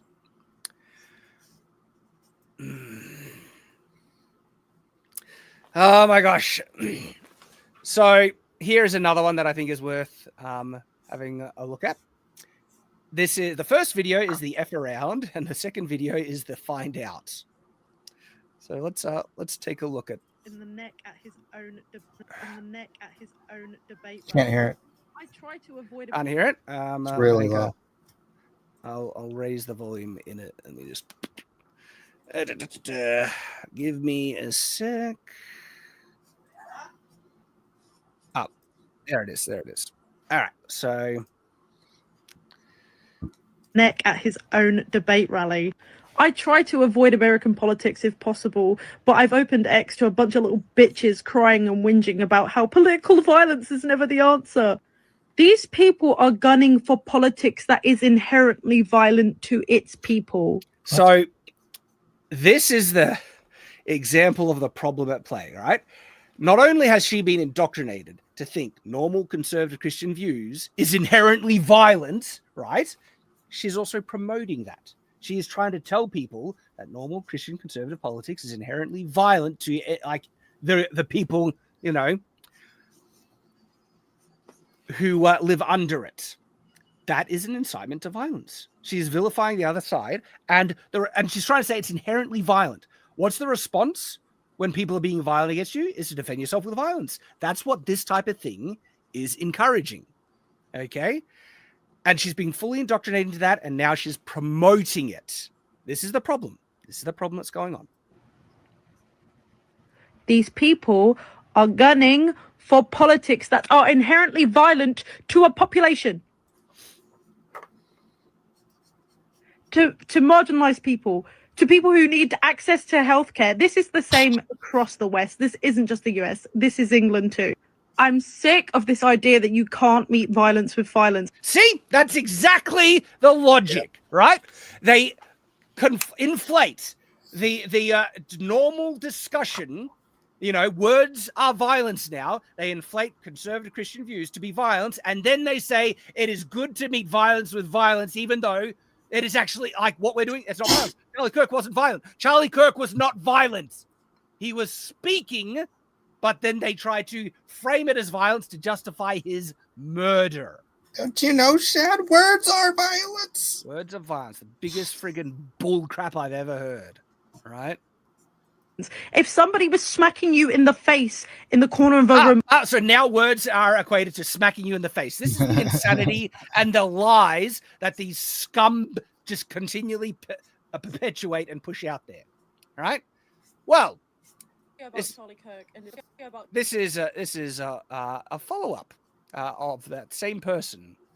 Let's see if she's learned anything from this, by the way. About Charlie Kirk ended up on Turning Point UK's Twitter account, so I need to address this because it's all getting a little out of hand.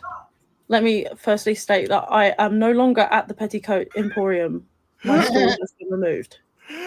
You get what you deserve. What you said was vile. You were I hope you enjoy consequence culture. Consequence culture, right there. Consequence culture. But what she was saying in that first video was truly evil. Like she was literally trying to inflate most beliefs of people like me as literal violence. And if someone's punching you in the face, what do you do in response, right? She was inciting violence. She should be charged with criminal, incitement right there, more than just getting fired. But, she's shocked. Now she's lost her job. You get what you deserve. Yep. And this is happening across the board. And I say the left are the ones that push us this. And we just saw a clear example of it. You know what I say? Let them tweet. Let them tweet, yeah. Let them eat consequences. Let them eat consequences.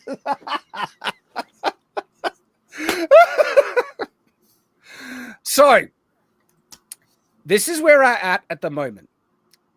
What is going to happen in the future? It's kind of scary times in this sense, because if the left do not change, if the left do not tone it down, okay, they're not going to tone it down.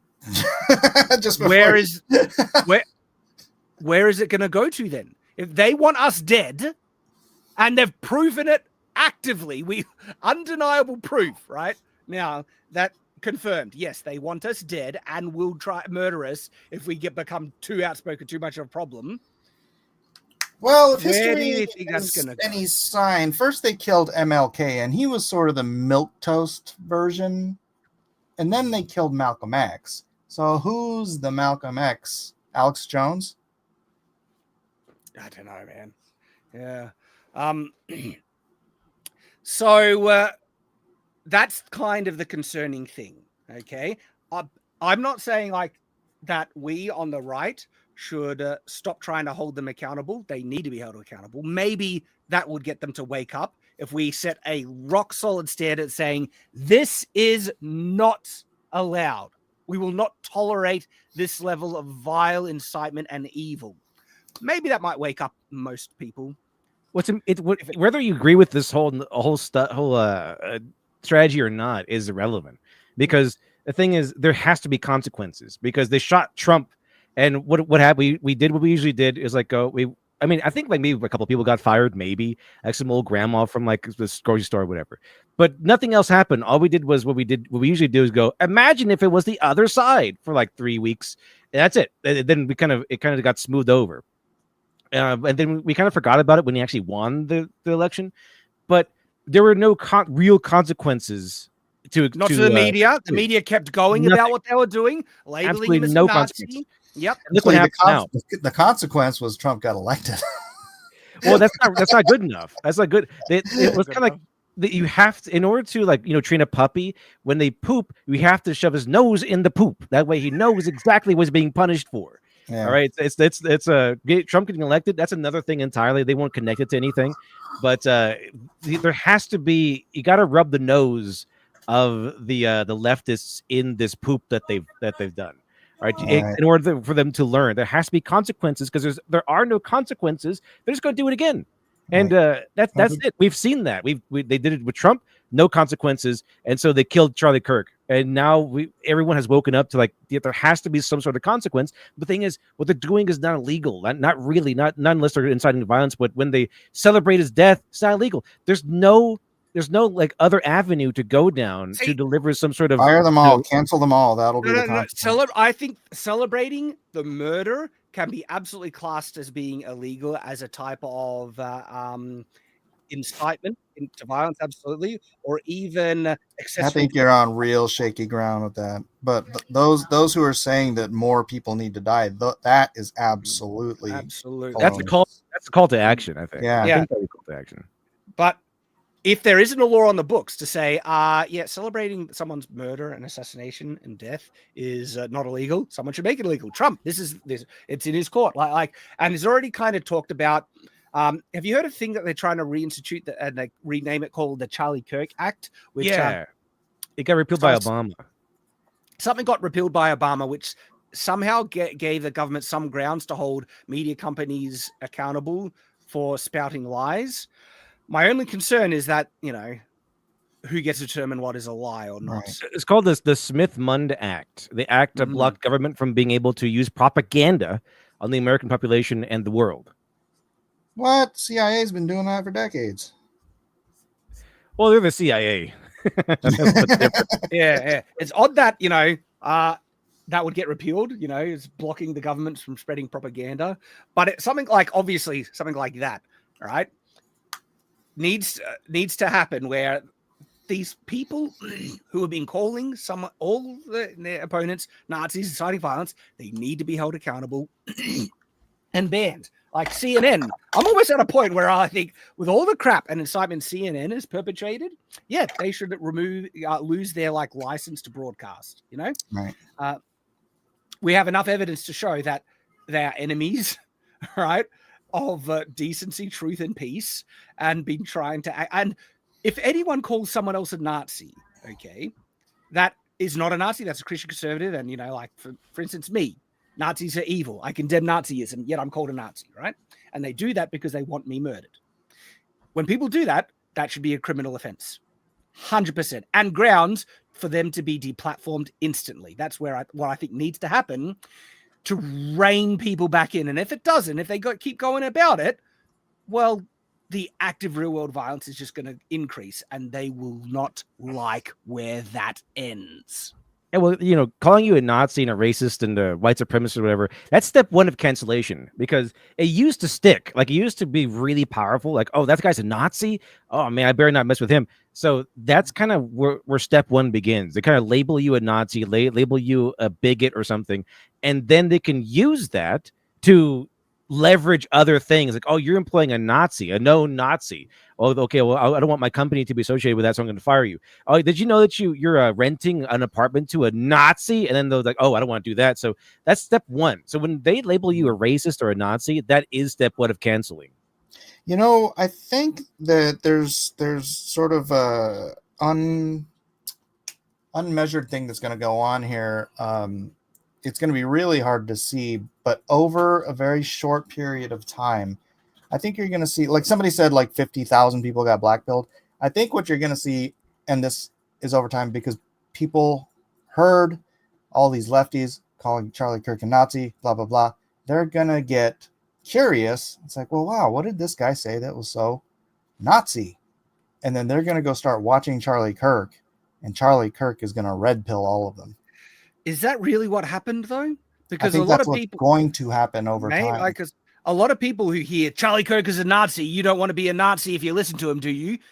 That actually scares people away, and they go down the indoctrination path of the extreme left.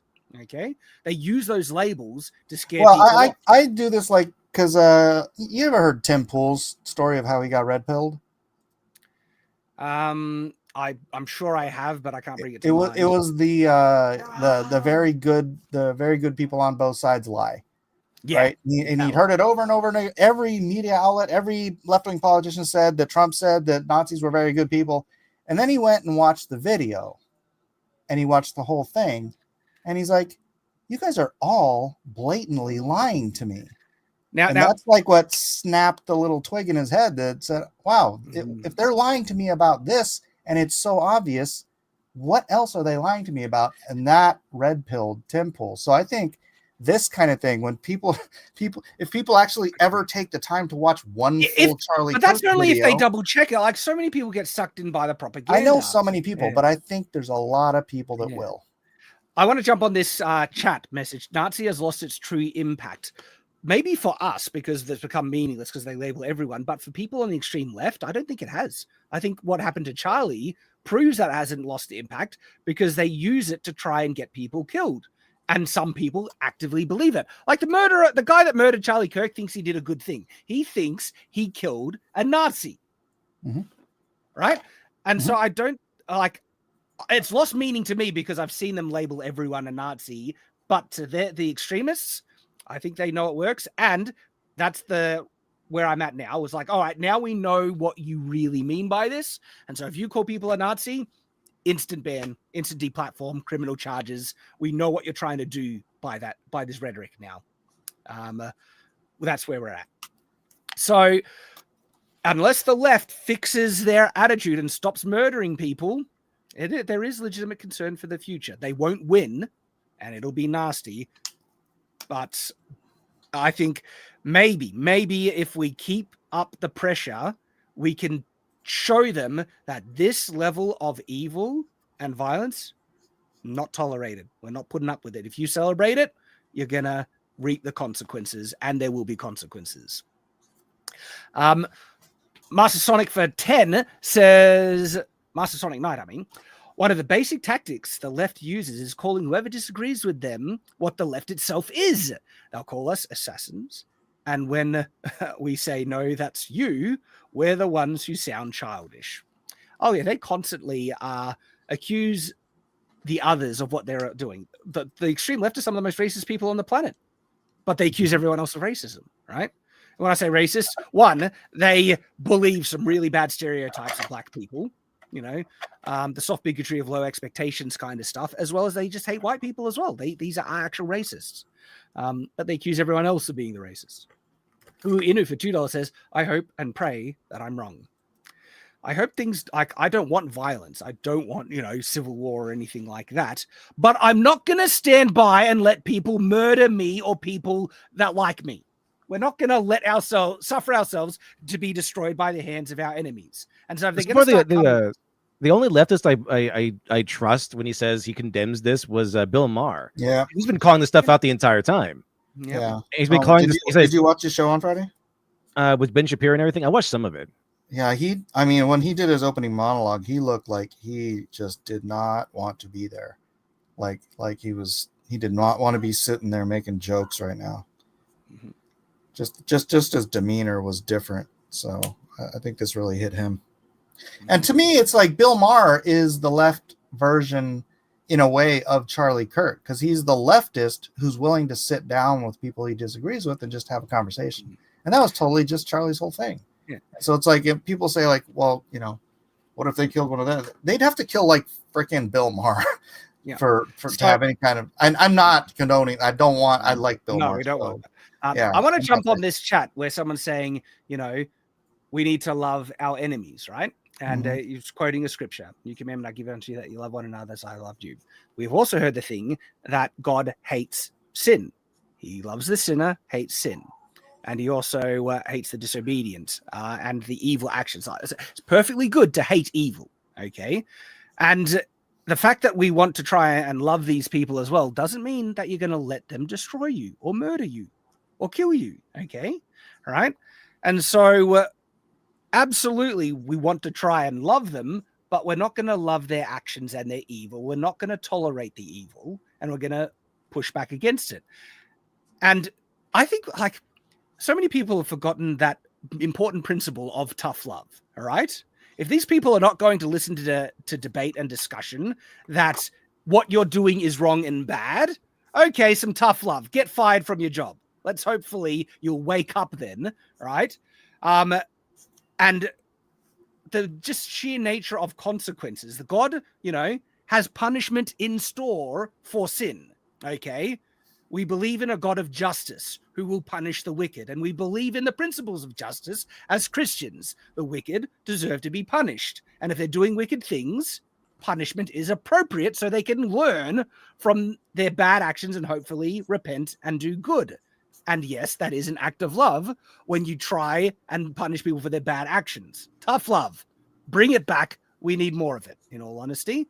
We've tried the reasonable discussion, and they murdered him. Okay? Hey, how are you, mate? We're almost at the end. I saw you were still streaming. I figured I got back, so I'd jump in. What did I miss? Did I miss anything? You missed everything. We're wrapping up with the super chats, but I was just talking about... John's here. Start over. Yeah. I think there can be a because I believe in the Christian standard of loving your enemy, right? But that does not mean letting them destroy you, okay? That does not mean tolerating evil, and it does not mean living by the principles of consequences and justice, and that bad actions deserve punishment. Discipline, basic discipline. Some people need discipline and punishment for committing evil, and Christians can practice a bit more tough love. Because, like I said, we tried. Spoil the child. We tried the discussion, the friendly debate, and the result is that they vilified him to the point that he was murdered. Okay. Jack Chipper says, "Left O's SHIT. The Mormons clan does you failed." Huh? No, that's supposed to be English. What did that yeah, say? I don't know what that is saying. I don't know what he said. I don't think he knows yeah. either. Sprechen Sie Patrick, Deutsch? $2. Thinking back there, but for the grace of God go I. Oh, yeah. You know, we hope things don't get worse, but I do not think we should stand by and let people murder us. Right? Like we need to That's hold a no for me. Yeah, yeah. And when we see people celebrating murder,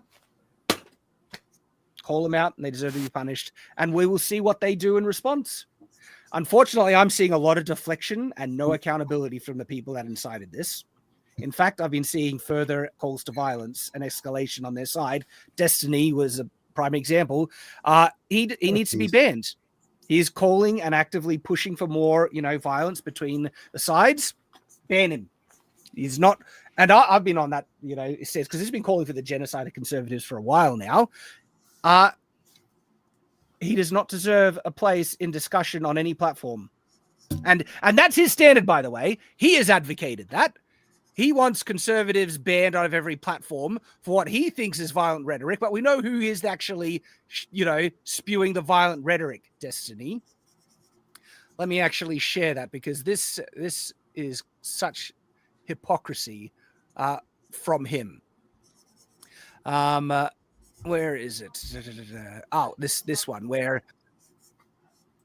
he has literally called for people being deplatformed and banned. All right, that's his standard. Hold him to it. This is what he believes. Conservatives have been disgusting for years, which is why I don't give a fuck about anybody that winds up at any of these rallies and gets shot or whatever the fuck. A lot of compassion there, isn't it? Okay, because they had no problem making fun of Paul Pelosi. The entire world would be better off if these people were permanently removed from these platforms. Like, there is no downside and only upside to see people like Candace Owens, Tucker Carlson, Tim Pool never be allowed to publicly broadcast their opinions ever again. It's exclusively bad stuff that happens. Really? Because I think it's like we have far more objective evidence to show exclusively bad things happen when scum like Destiny encourage conservatives to be genocided and murdered. And way to throw Tim Pool into the mix, because he's the first person who will tell you he's not a Republican or a conservative. Destiny is the patron saint of midwits. Yeah, he'll say, I didn't leave the left. The left pushed me in that direction, something to that effect. But Destiny is the patron saint of political midwits. Like, if you listen to him for more than 5 minutes, you can tell that his arguments only succeed in an echo chamber where he's the only voice allowed to speak. Mm-hmm. And the Christian standard, he's always been that way. The Christian standard, right? If people are wondering, thank you, Zinger. Is it a Christian, belief to push back, fight back, and hold people to their own standards? All right.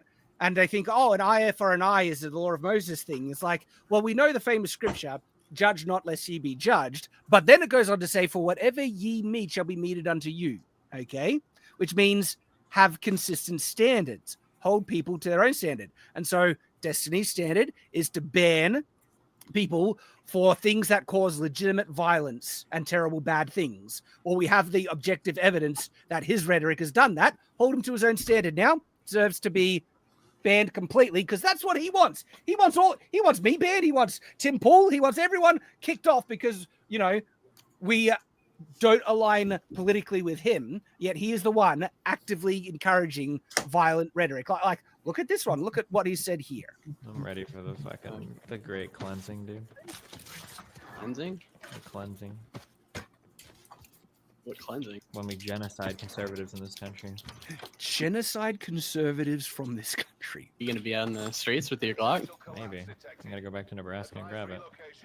And people say, oh, this was just a joke. He was just memeing, he wasn't really serious. Really, because this is a pretty consistent thing that he has said repeatedly. Like, let's listen to him here. Oh. You genuinely do hate conservatives, don't you? Very much so. Like I've moved full on to like the political violence level or the real violence level when it comes to conservative people. Yeah, I think they need to be like excised from my fucking country. I think they are demonstrably fucking evil people by any moral system that most people would use.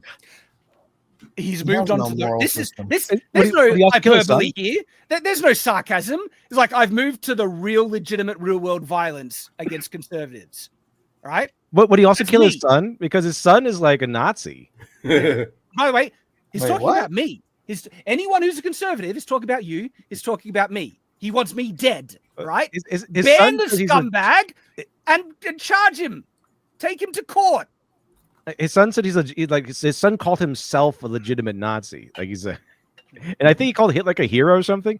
Like, Oh, what's he wow. gonna do about that? I think he's blocked by his Destiny also. Yeah. And listen to I what he's saying. remember that. Destiny is also doing the incitement to violence. He is vilifying and saying conservatives like me are demonstrably evil people. That's the whole thing that we've been saying throughout this live stream. Their tactic is to inflate normal conservative Christian views as demonstrably evil, so evil that it's violent, and therefore the moral and just thing is to kill them in self-defense. That's their standard. And that's what he's doing right here. He is one of the people that is just as guilty as anyone on the internet for this. And he does not deserve a place on these platforms as a result. And then I just hate them because they tend to destroy the outcomes related to this country, which is the outcomes he wants. He hates them because they stop the ideological outcomes that he wants, so therefore murder. That's what I'm concerned with. Yeah, absolutely. So is that hyperbole? Is that memeing or joking when it's said multiple times? It's indicative of the attitude of a lot on the left, where they're unable to articulate or argue their positions in a way that most people find agreeable.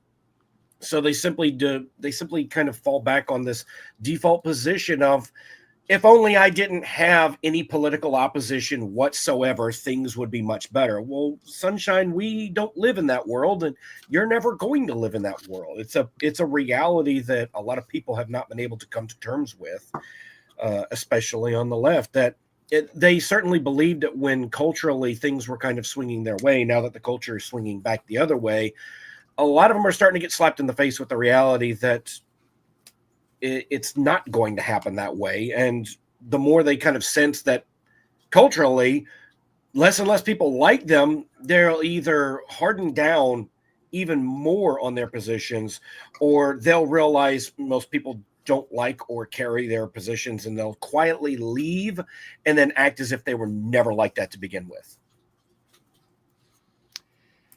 And so, like I said, I think this is just hold them to their own standards. They've been blatant about, trying to and vilify and get us kicked off.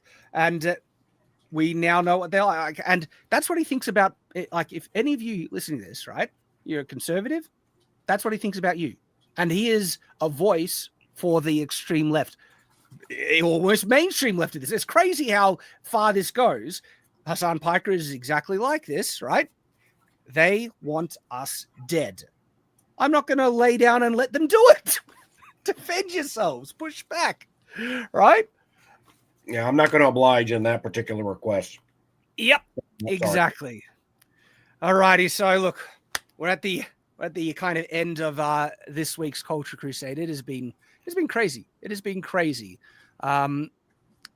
Stay safe, everyone. Stand up for what is true. Keep doing, keep fighting the good fight. South Texas, Jeff for $10 says, for Charlie, thank you. Thank you all you do. Thanks for all you do, gentlemen. This stream saved my night. Oh, I'm glad that we could help out, mate. Appreciate you. And then we got Noob, $2 says, cheers. Cheers to you, mate. Wasted Space. Wow, 50. He says, I don't interpret Dante's Inferno as scripture, but due to recent events, I'm fairly confident that strongly disliking Charlie will be its own circle of hell. The censorship on the hater word is super chat is crazy. Yeah. Okay. So, look, let's sign off. Lit Dev. Sorry we haven't had huge time, but I know you have like something important going on at the moment. You have a book that's out, don't you? Yeah, I had planned going on these streams, and then Charlie Kirk instead, and then I can't talk about my comic at all. So. Yeah. It's a whole Oh, week where I don't get to can promote mention anything. it a bit here, okay?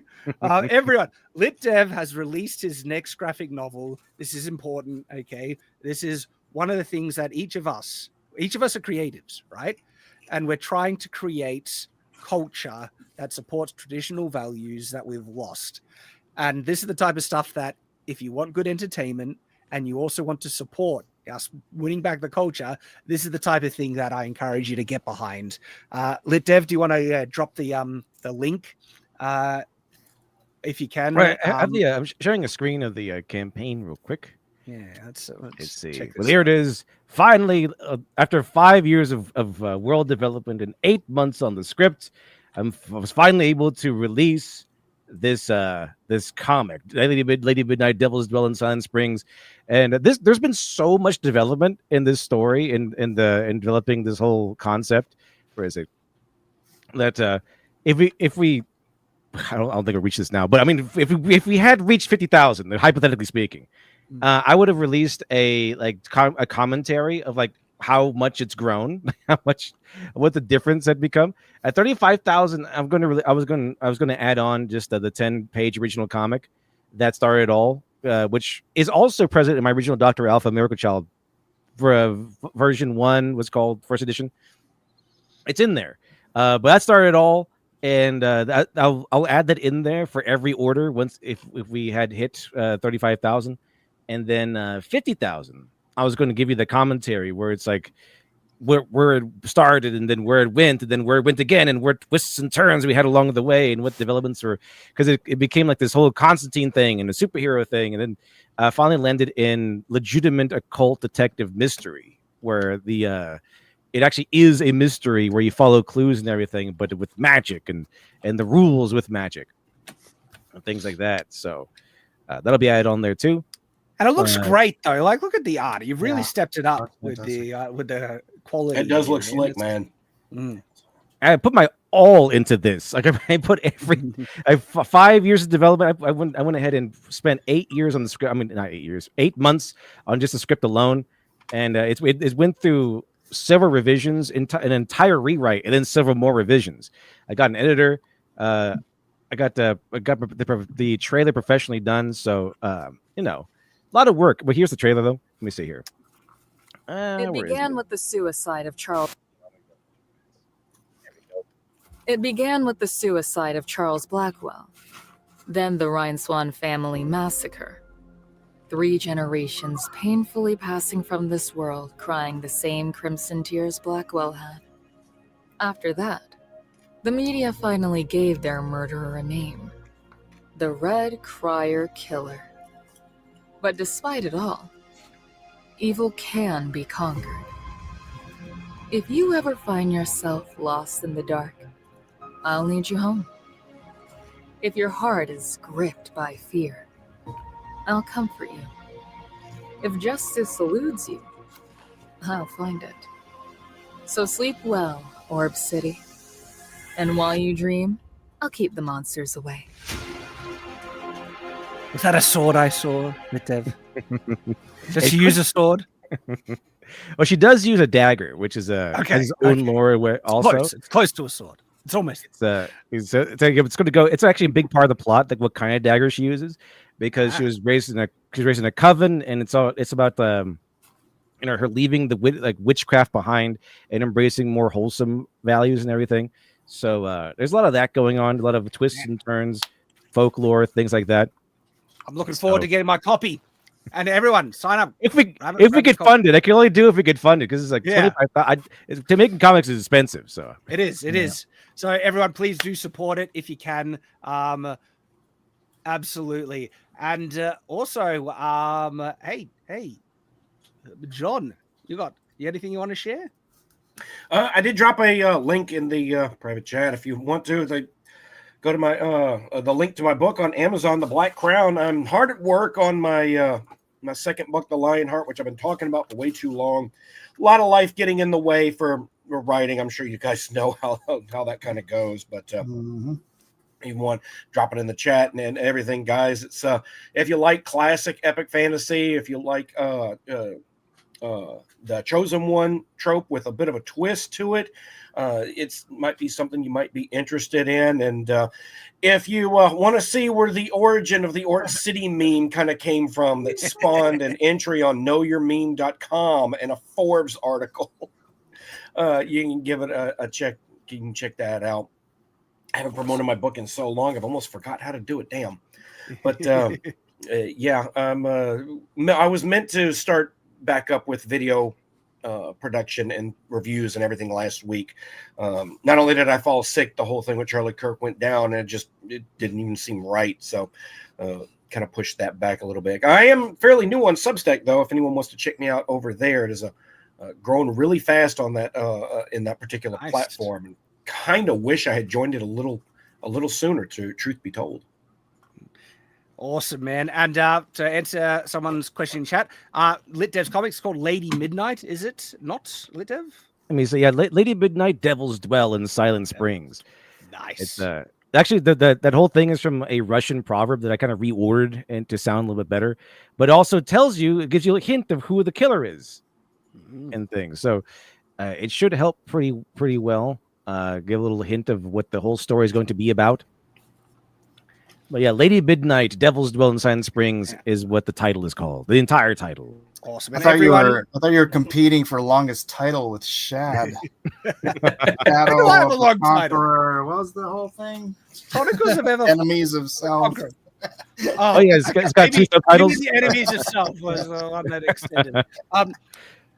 But genuinely, everyone, please support Lit Dev's graphic novel. Get it funded, because this is the stuff. This is the stuff that I feel you should support if you're really wanting to reclaim culture, and we're all doing our part.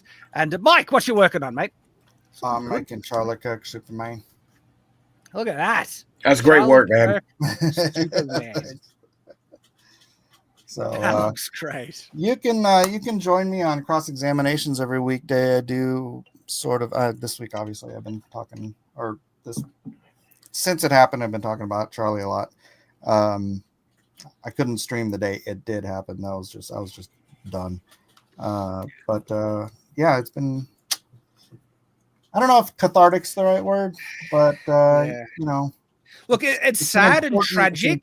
Important topic. So. It's sad and tragic, but I also I can see God using this tragic thing to push back against evil in the world. Like I said, they don't know what they unleashed by killing Charlie Kirk. They have made him more powerful than they ever imagined.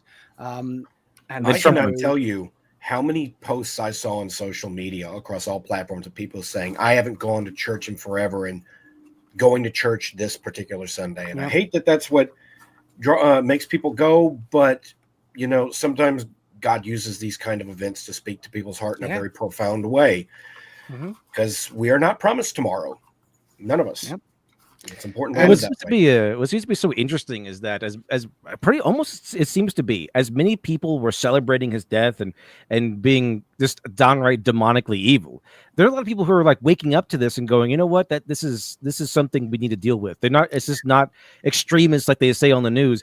It's us. Like, it's not even moderate conservatives. It's like centrists and stuff, and moderately left people too that they hate. So everyone exactly. And look, God, He has called good men to die for him in the past, and he will do so in the future.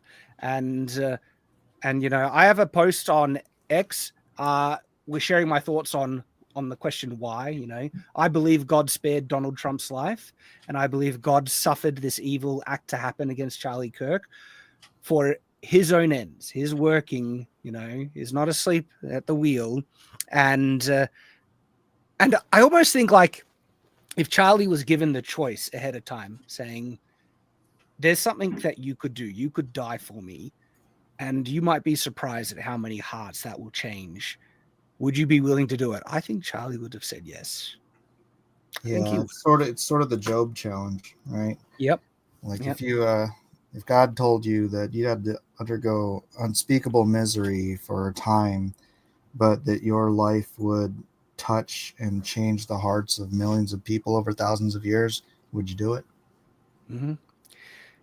Some people God calls to die for the gospel in him, and some people he calls to live for it.